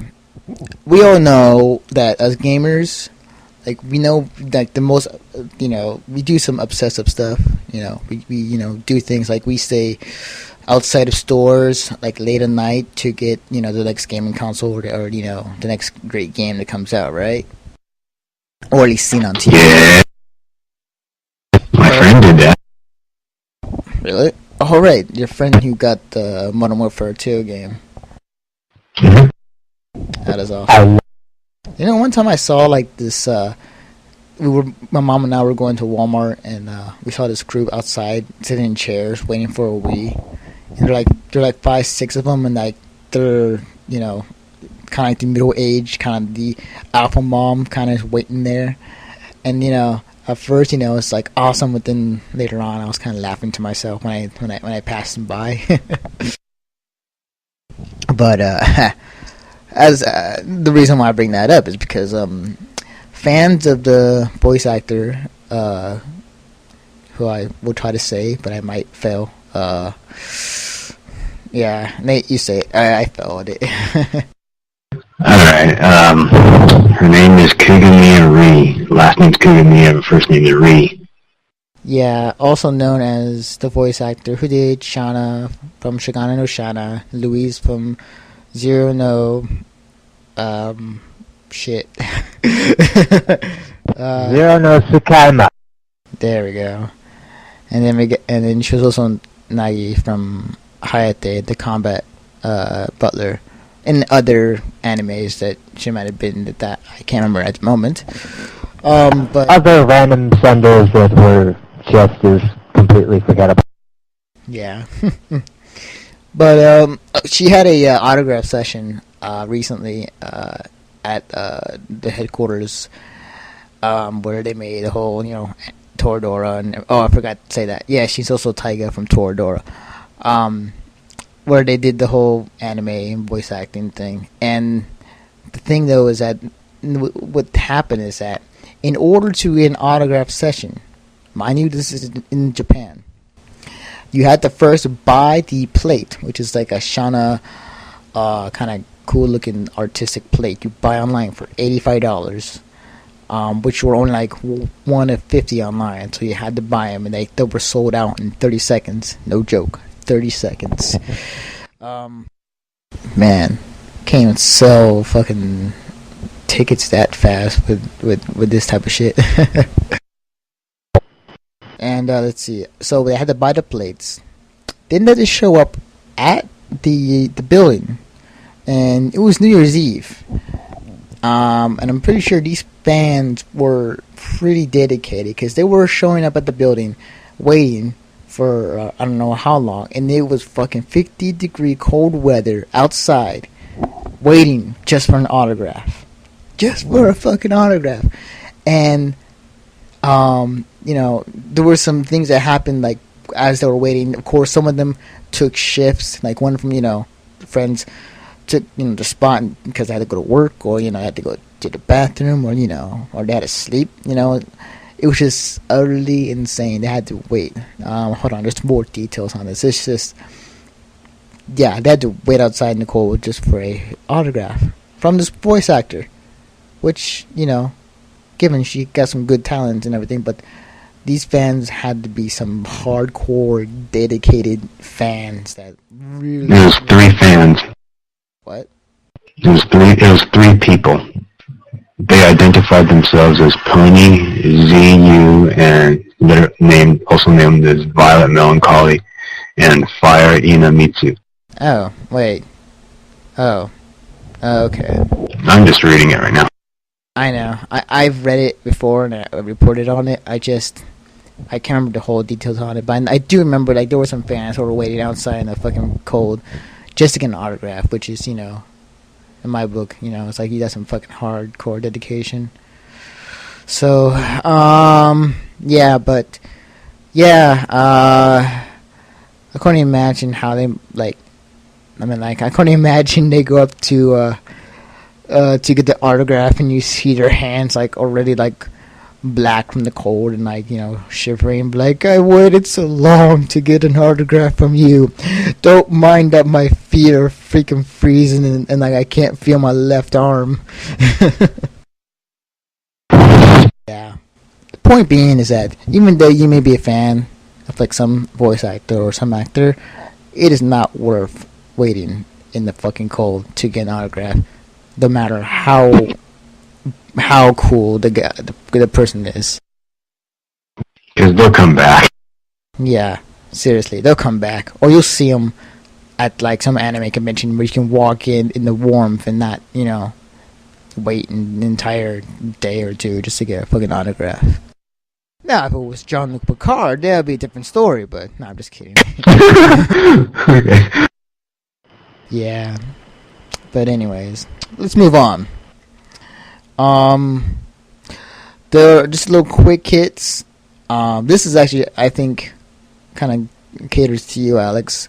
Splinter Cell Conviction delayed for a few months to make it more awesome. Basically, they're taking the whole Batman Arkham Asylum approach, where they're going to delay the game a few more months just to make it, in the words of the developer, more awesome. No. For Splinter Cell Conviction, they're delaying this. They're delaying this for a few more months to make it more awesome, in their opinion. It was the same thing that Batman Arkham Asylum did back in the summer, because originally they were going to be released in June, but then they delayed it till August, the end of August, for the same reason. And it turned out well for Batman Arkham Asylum. It's a fucking great game, but for Splinter Cell, it's just funny that they're kind of taking the same route, and people who remember how Batman Arkham Asylum came out to be, people are gonna get on the hype train and say, oh shit, Splinter Cell Conviction is gonna be the fucking best Splinter Cell game of all time, But Alex, what do you think, man? Would you rather have it delayed and be worked on more, or do you want it kind of out, when it's supposed to be? Might as well. I mean, if you're gonna have a game like that, you might as well at least have it be a good game. I mean, if a couple months will make it actually, get the bugs out of it, and maybe add some good parts that they wouldn't have otherwise been able to put in, then sure.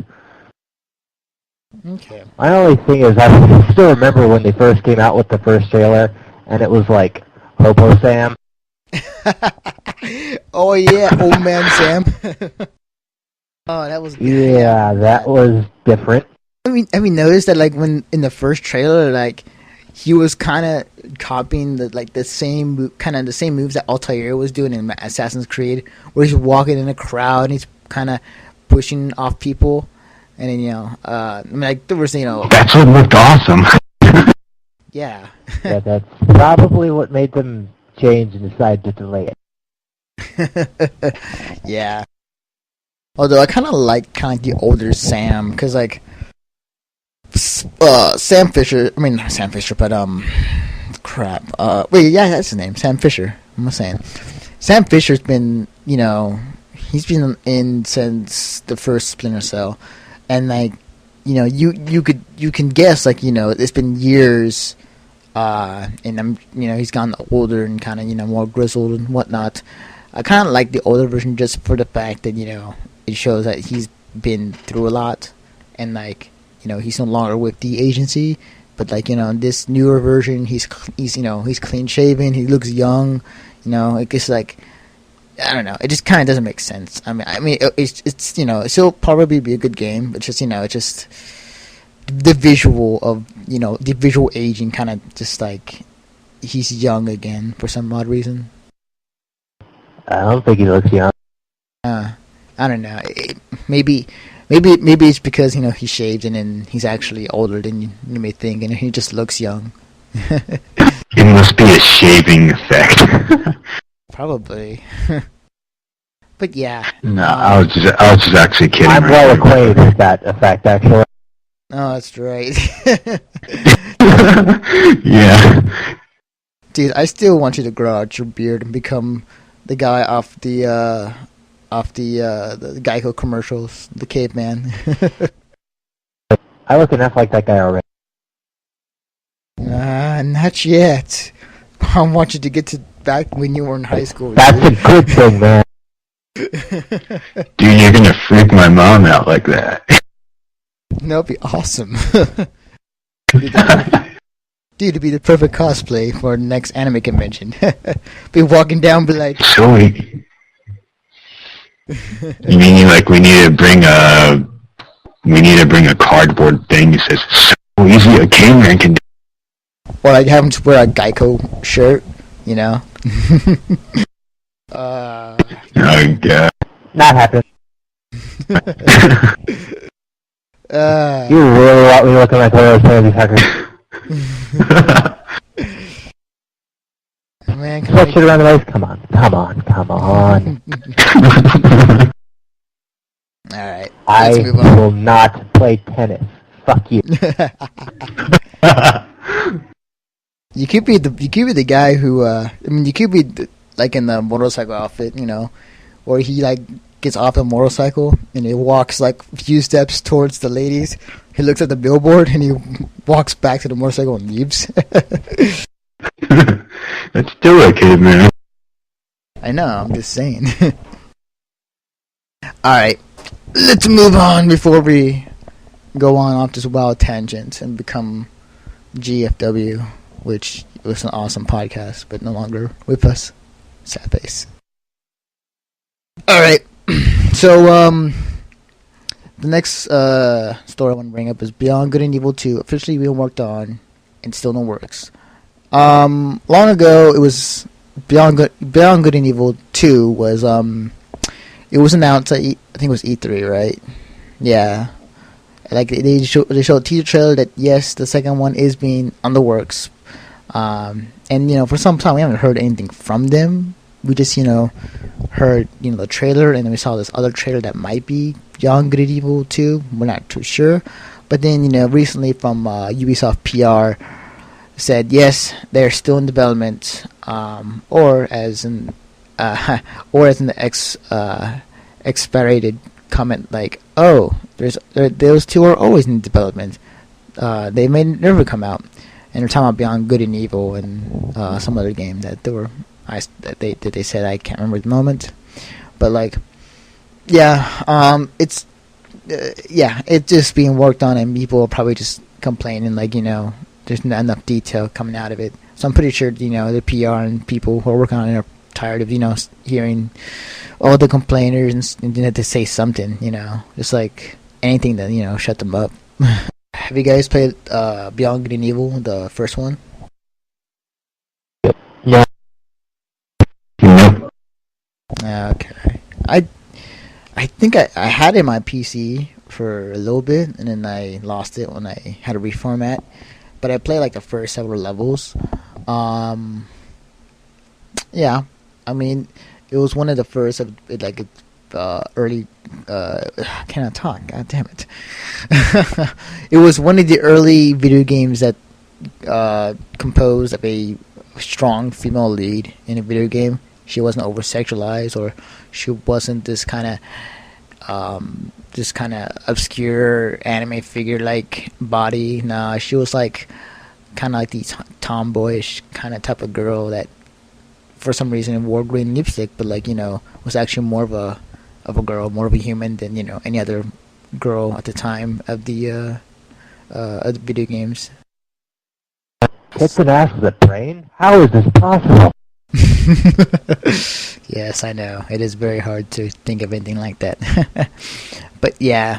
Yeah, it's a rarity.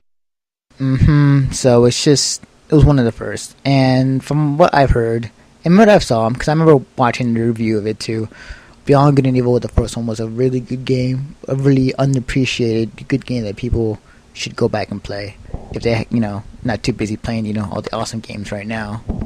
But yeah, I mean, like, whenever you guys get the chance, or whenever any of you listeners, you know, happen to be broke and you got no money, and, you know, you got internet and computer, I suggest you go find Beyond Good and Evil and download it, and either pay for it or torrent it.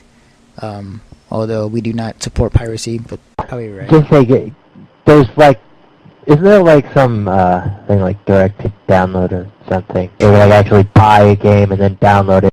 True. You're probably right. Probably go off direct to drive and download it. I'm sure it's up there. Or better yet, go on Steam.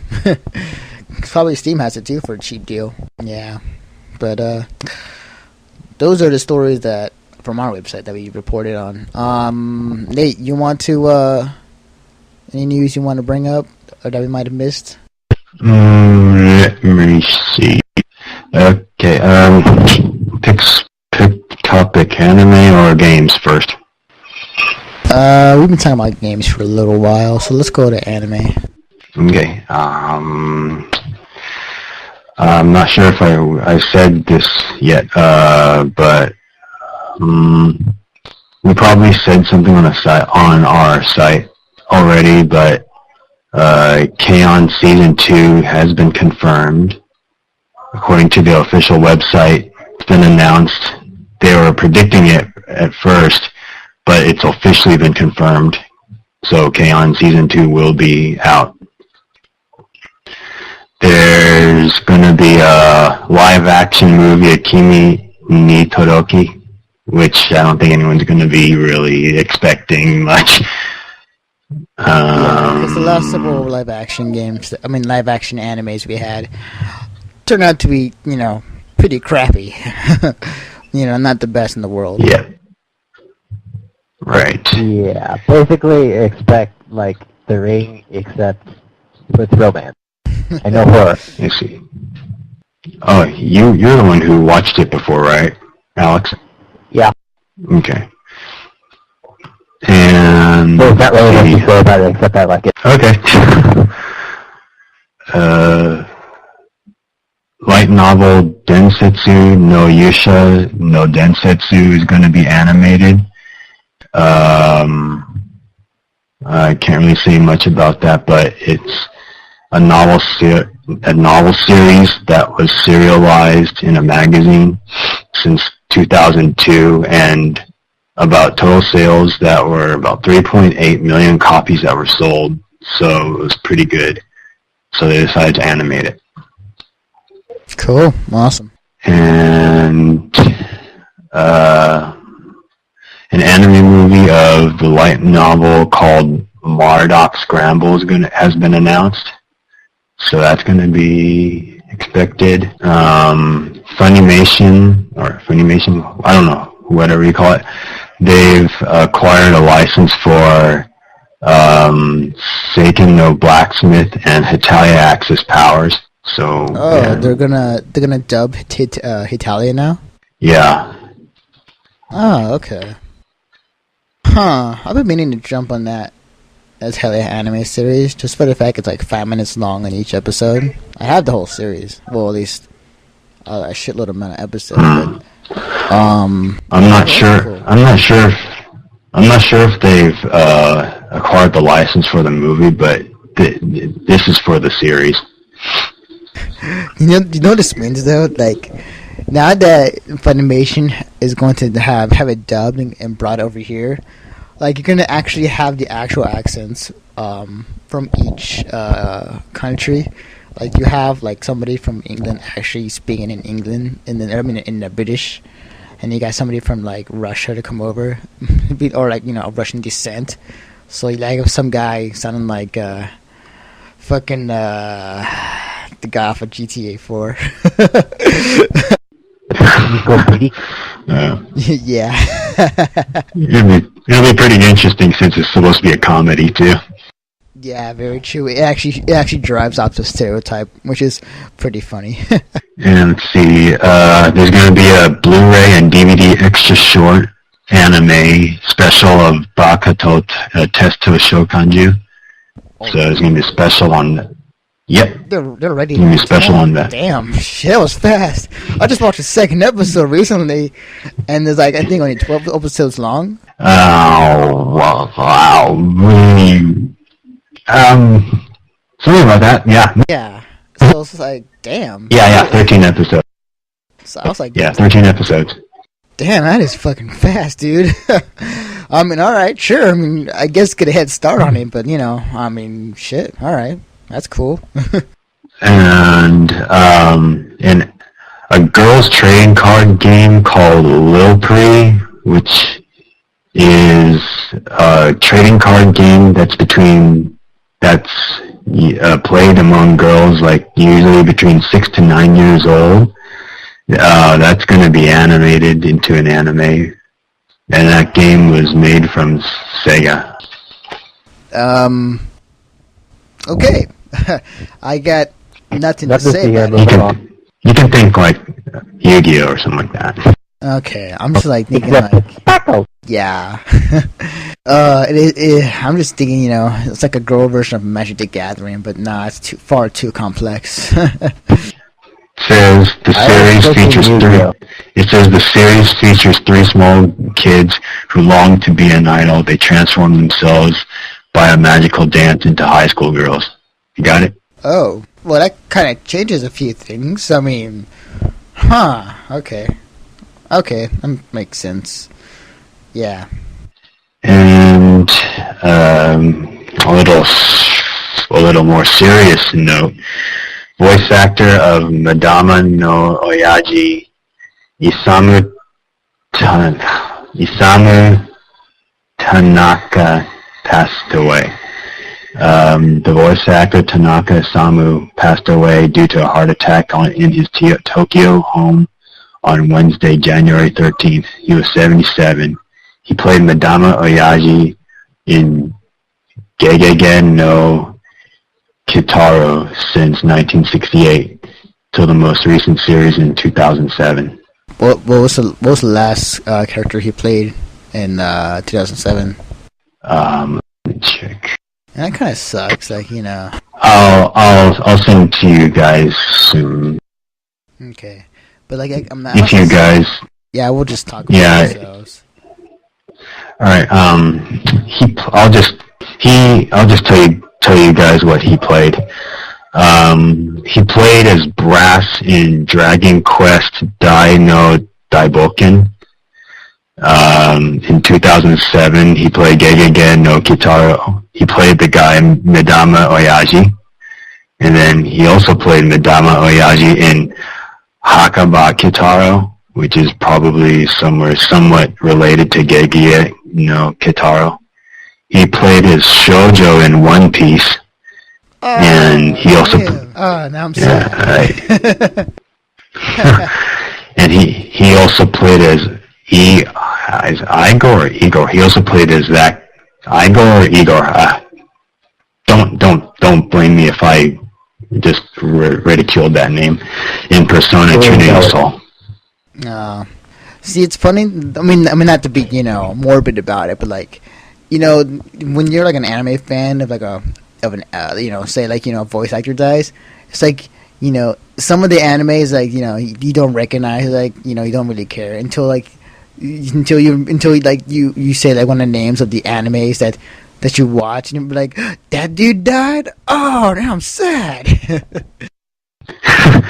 And then I just found out some of his non-anime roles. He was also Igor in Persona 3, Japanese version. He was Jar Jar Binks in Star Wars Episode 1. What? And he was... Wait. Jar Jar, the Japanese version of it? What? Yeah, he was Jar Jar Binks in Star Wars Episode 1, The Phantom Menace, Japanese dubbed. Oh, wow. Yeah, I wonder if he can't be annoying. I'm sad that this dude died, but like at the same time, like you voiced Jar Jar Japanese version. That's kind of that's kind of something you don't want to go out on. I mean, Jar Jar is very fucking annoying. Yeah, I didn't have to say it, but still. Yeah, he's also Madama Yaji in Gege no Kitaro. Yeah, he was Gege no Kitaro mainly. Okay. Damn though, but oh well. He will be missed. And then final anime note. Manga and light novels anticipated to be animated among anime and industry. The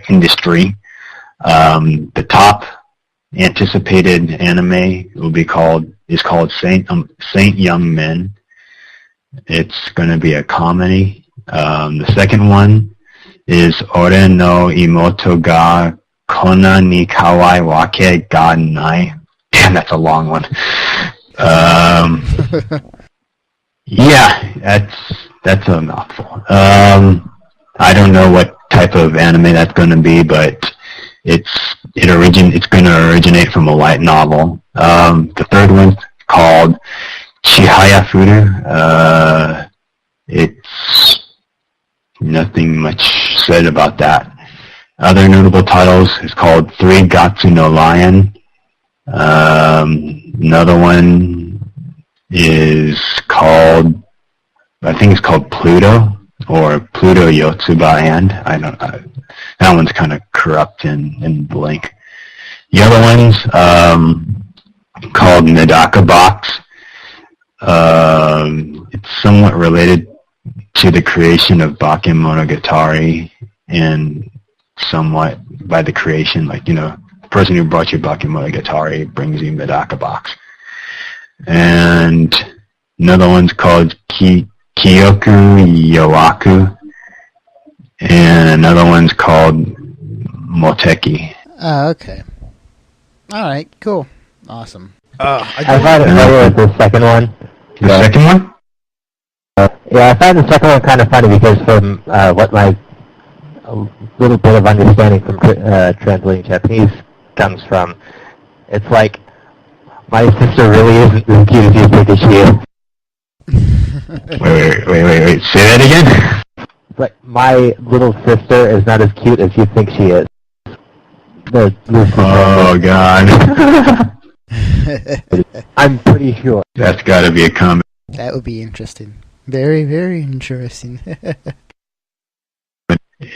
Yeah, well, the news on it says, considering the popularity of the novel and having a professional animator, Kanzaki, and stuff, its anime adaptation will be a big hit. So, yeah, it better be good. Yeah.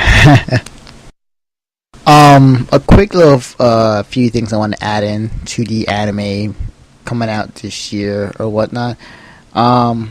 I forgot to mention, a few episodes ago, this year, Code Geass Season 3 is coming out. The rebirth of it's called the birth of something, and it's going off the kind of the little the novels that they had. I mean, it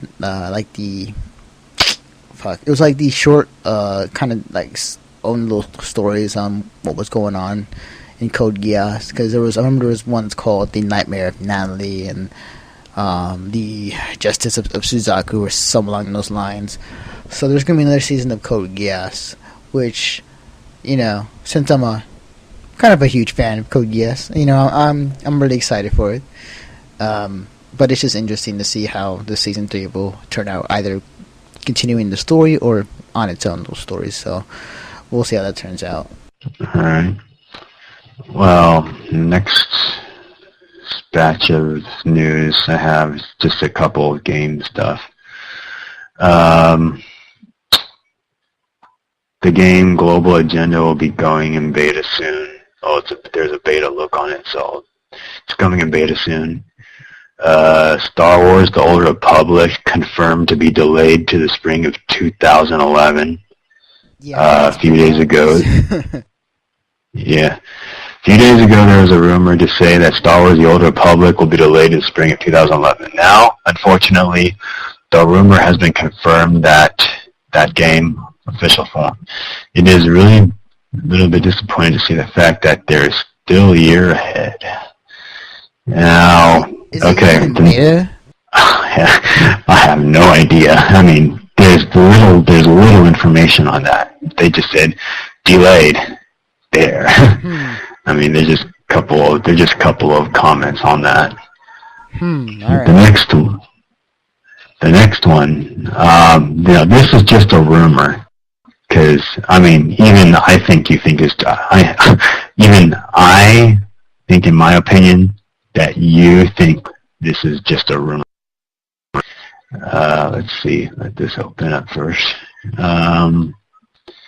Rumor says that Call of Duty maker Infinity Ward is doing an MMO.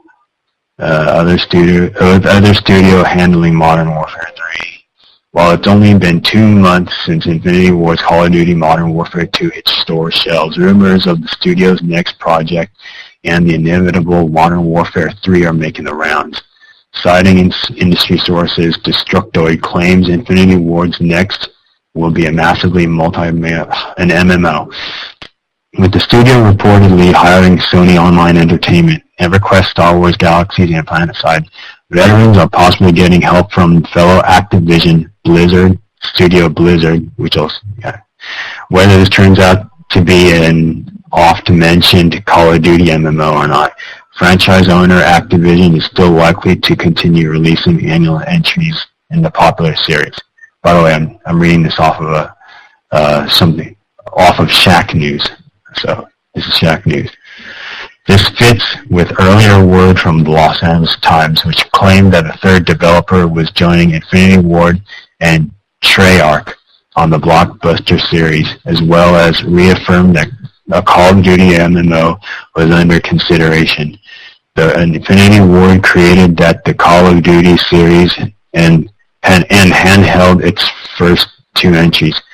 Activision switched over to a leapfrog development strategy with Call of Duty 3, which was crafted by Treyarch. Since then, the annual Call of Duty releases have alternated between Infinity Ward and Treyarch, with indications that Treyarch is readying a Vietnam War era entry, codenamed Call of Duty 7, for releases towards the end of 2010. I know. I do remember that they're saying there was a rumor that they're doing an MMO as soon as Call of Duty 3 will be released. And I wouldn't be surprised if they do. I'm pretty sure it will, be on its own, and it could, satisfy the shooters and keep going. I'm not really surprised. I mean, it is a rumor, but I won't be surprised if it does happen. Okay. Any thoughts out? Me, I don't really like the anime stuff. The only question, Right. the only question I got to figure out is because you say that Treyarch could be in helping out making the MMO.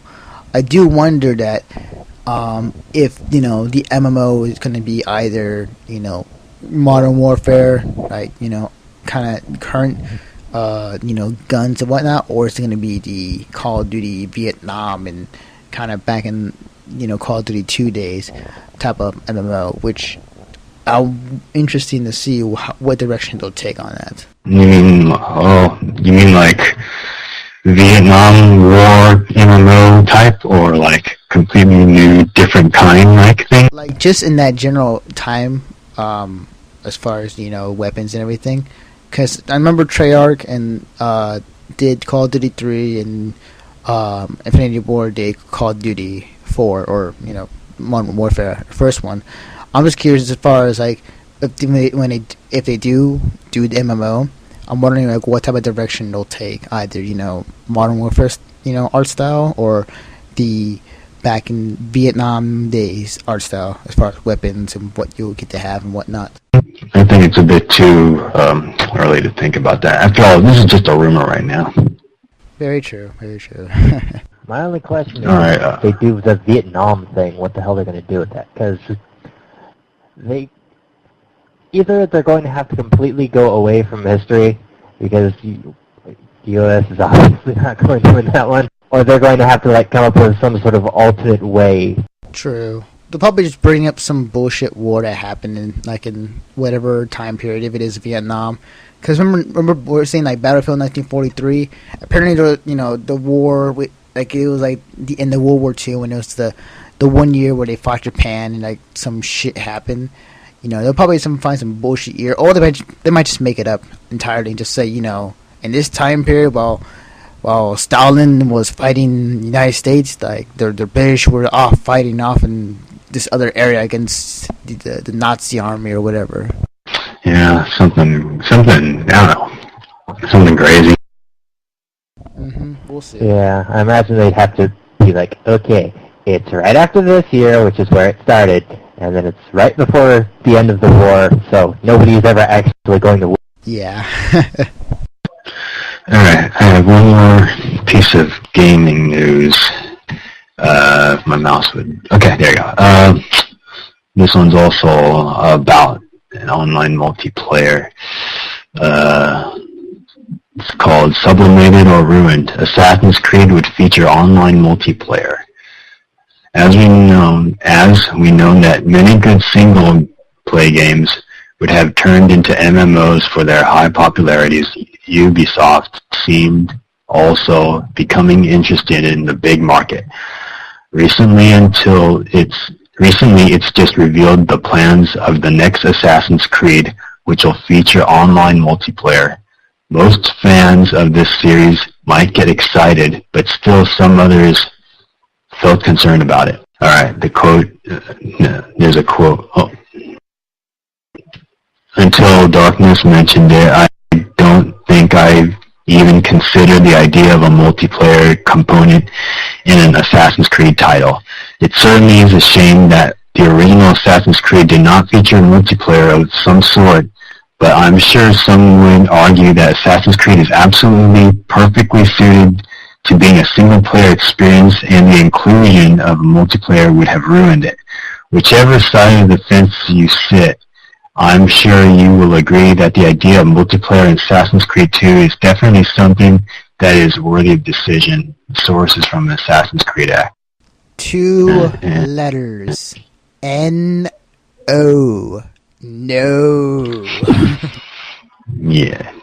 See, Assassin's Creed doesn't need to have a multiplayer option. It is built for single player story, and even if it did, it would just turn out like how Splinter Cell. In Splinter Cell 3, they had a multiplayer aspect where like it was some sort of like spy versus mercenaries or something along those lines. Yeah. Even then, like like Alex, tell me, like when that multiplayer came out, were you really interested in? I didn't play. I am played it. No. Yeah, okay. But I think I played like maybe 1, 2. I played like a couple games on like I think it was Pandora Tomorrow. Oh, okay. Yeah. Like I didn't really get it. Yeah, so I cannot see. Okay, first, if it's an MMO or what they saying it could be for Assassin's Creed, the one thing that's going to be the common thing everybody's going to be is everybody's going to become a fucking assassin in Altair, and everybody's going to try and fucking killing each other when they're all assassins, and you cannot sneak in anybody because all you have to do is turn around and be like, oh, there you are. Yeah, pretty much. Like it's an action game, not a multiplayer game. I mean, it's like a Zelda game. You can't see people playing multiplayer in Zelda. Right. I cannot see how Assassin's Creed, like the next game, could be a multiplayer game. The only way I can see it working, if it took the Mirror's Edge approach, where you gotta get to point A to point B in a certain amount of time, or you gotta have this assassin kill in this certain amount of time, or like the coolest way you can do it. I cannot see where multiple people can be on the same screen and trying to kill each other when all you are fucking Altair or fucking Ezio or whoever you might be. It just doesn't make sense. There were other assassins, pal. I know there probably were other assassins, but like just the thought of Probably. I know. But I'm just saying. Come on. Okay. I'm just saying, like it would just it wouldn't be fun. Like everybody would be an assassin. Nobody will take the other classes, or if there were, and everybody would be trying to kill each other off when they can fucking see each other. And it's not really much more of an assassin game. More of like you in a group. You wait for somebody to come up aside you, and you stab them in the back, and repeat that process. It's I can't see it being any way the multiplayer will work with the next Assassin's Creed game. In other words, it's a bad idea. All right. I don't know if it's necessarily a bad idea, but it's not an idea that should be like tacked on to the single player. Exactly. There's probably a way to get it to work and where it can feel all adventure-y, and like they could have like archers instead. Some people who are better at archery instead of being assassins, or It's just not.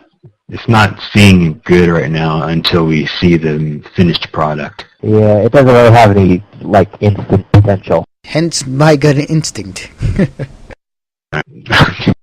Now, all I could think of would be to like get a party of people ready to like a specific mission where like you have to take care of two guys at the same time, and then another four at the same time, or something like that. Right. We'll see. Anything else, Nate, or are you done? Nope, I'm done. Alright, thanks, Nate, for the news and update, and animate update. That was great. So, we're going to end it with a few things. First off, I'm going to tell you guys the convention list, or at least half of...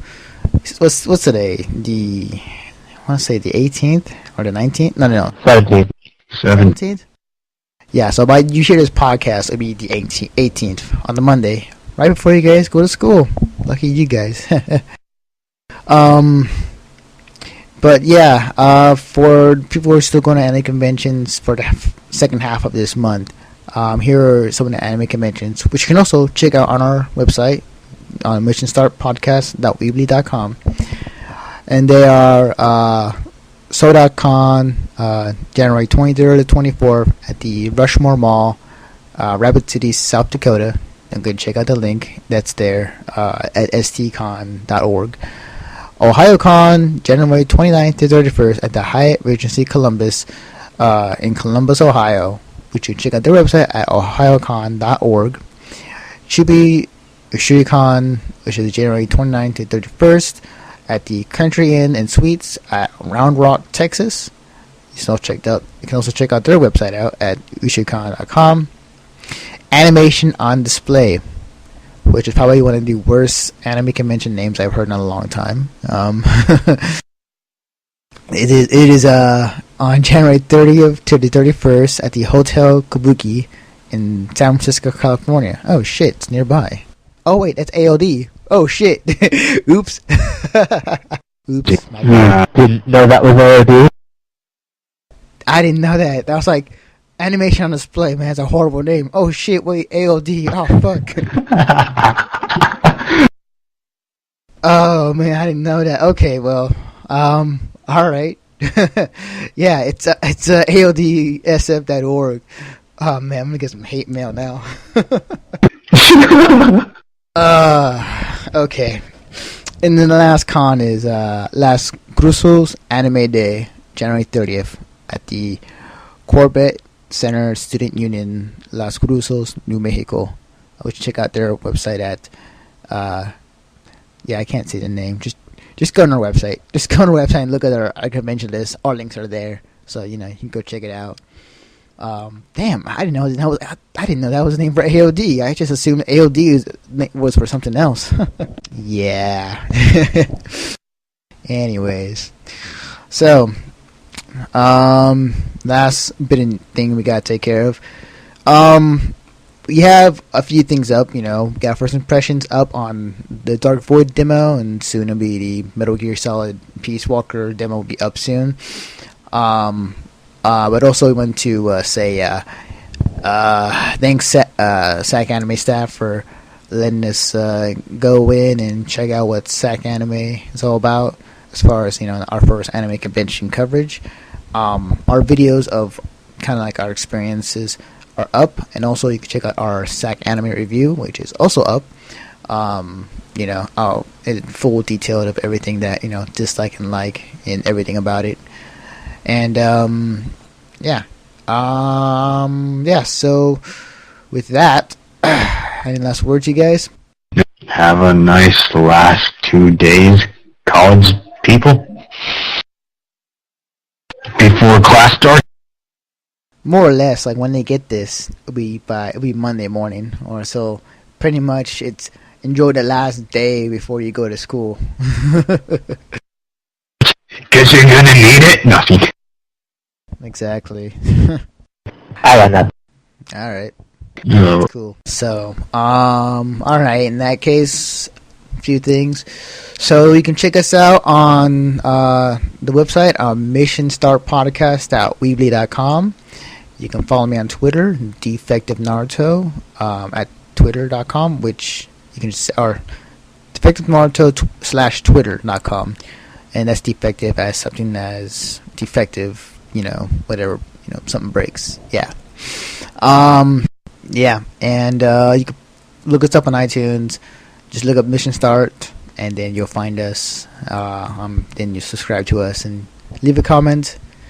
The 5-6 of you are actually still with us, or more or less 2 or 3 at this point. Yeah, we'll try to get some more podcasts in some sort of fashion. In some ways, we'll keep the website going. So, with that, this is Anthony Bianis, Alex, and Nate from Mission Start Podcast, and we are out. Adieu.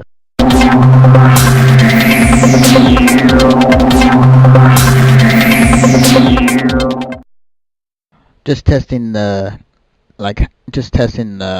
how loud I'm coming in and how loud you're coming in. So just like for the next 3 minutes or whatever, just kind of say whatever.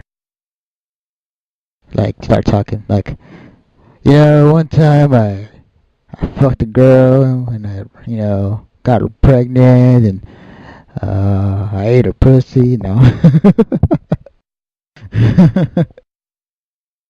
Test. I don't know you anymore, man. Test. Voice recording. Test. I am Jack Bauer. Test. 1, 2. Test 1, 2. Hello. Give me your woman, you bitch. Give it to me now. Oh. Testing.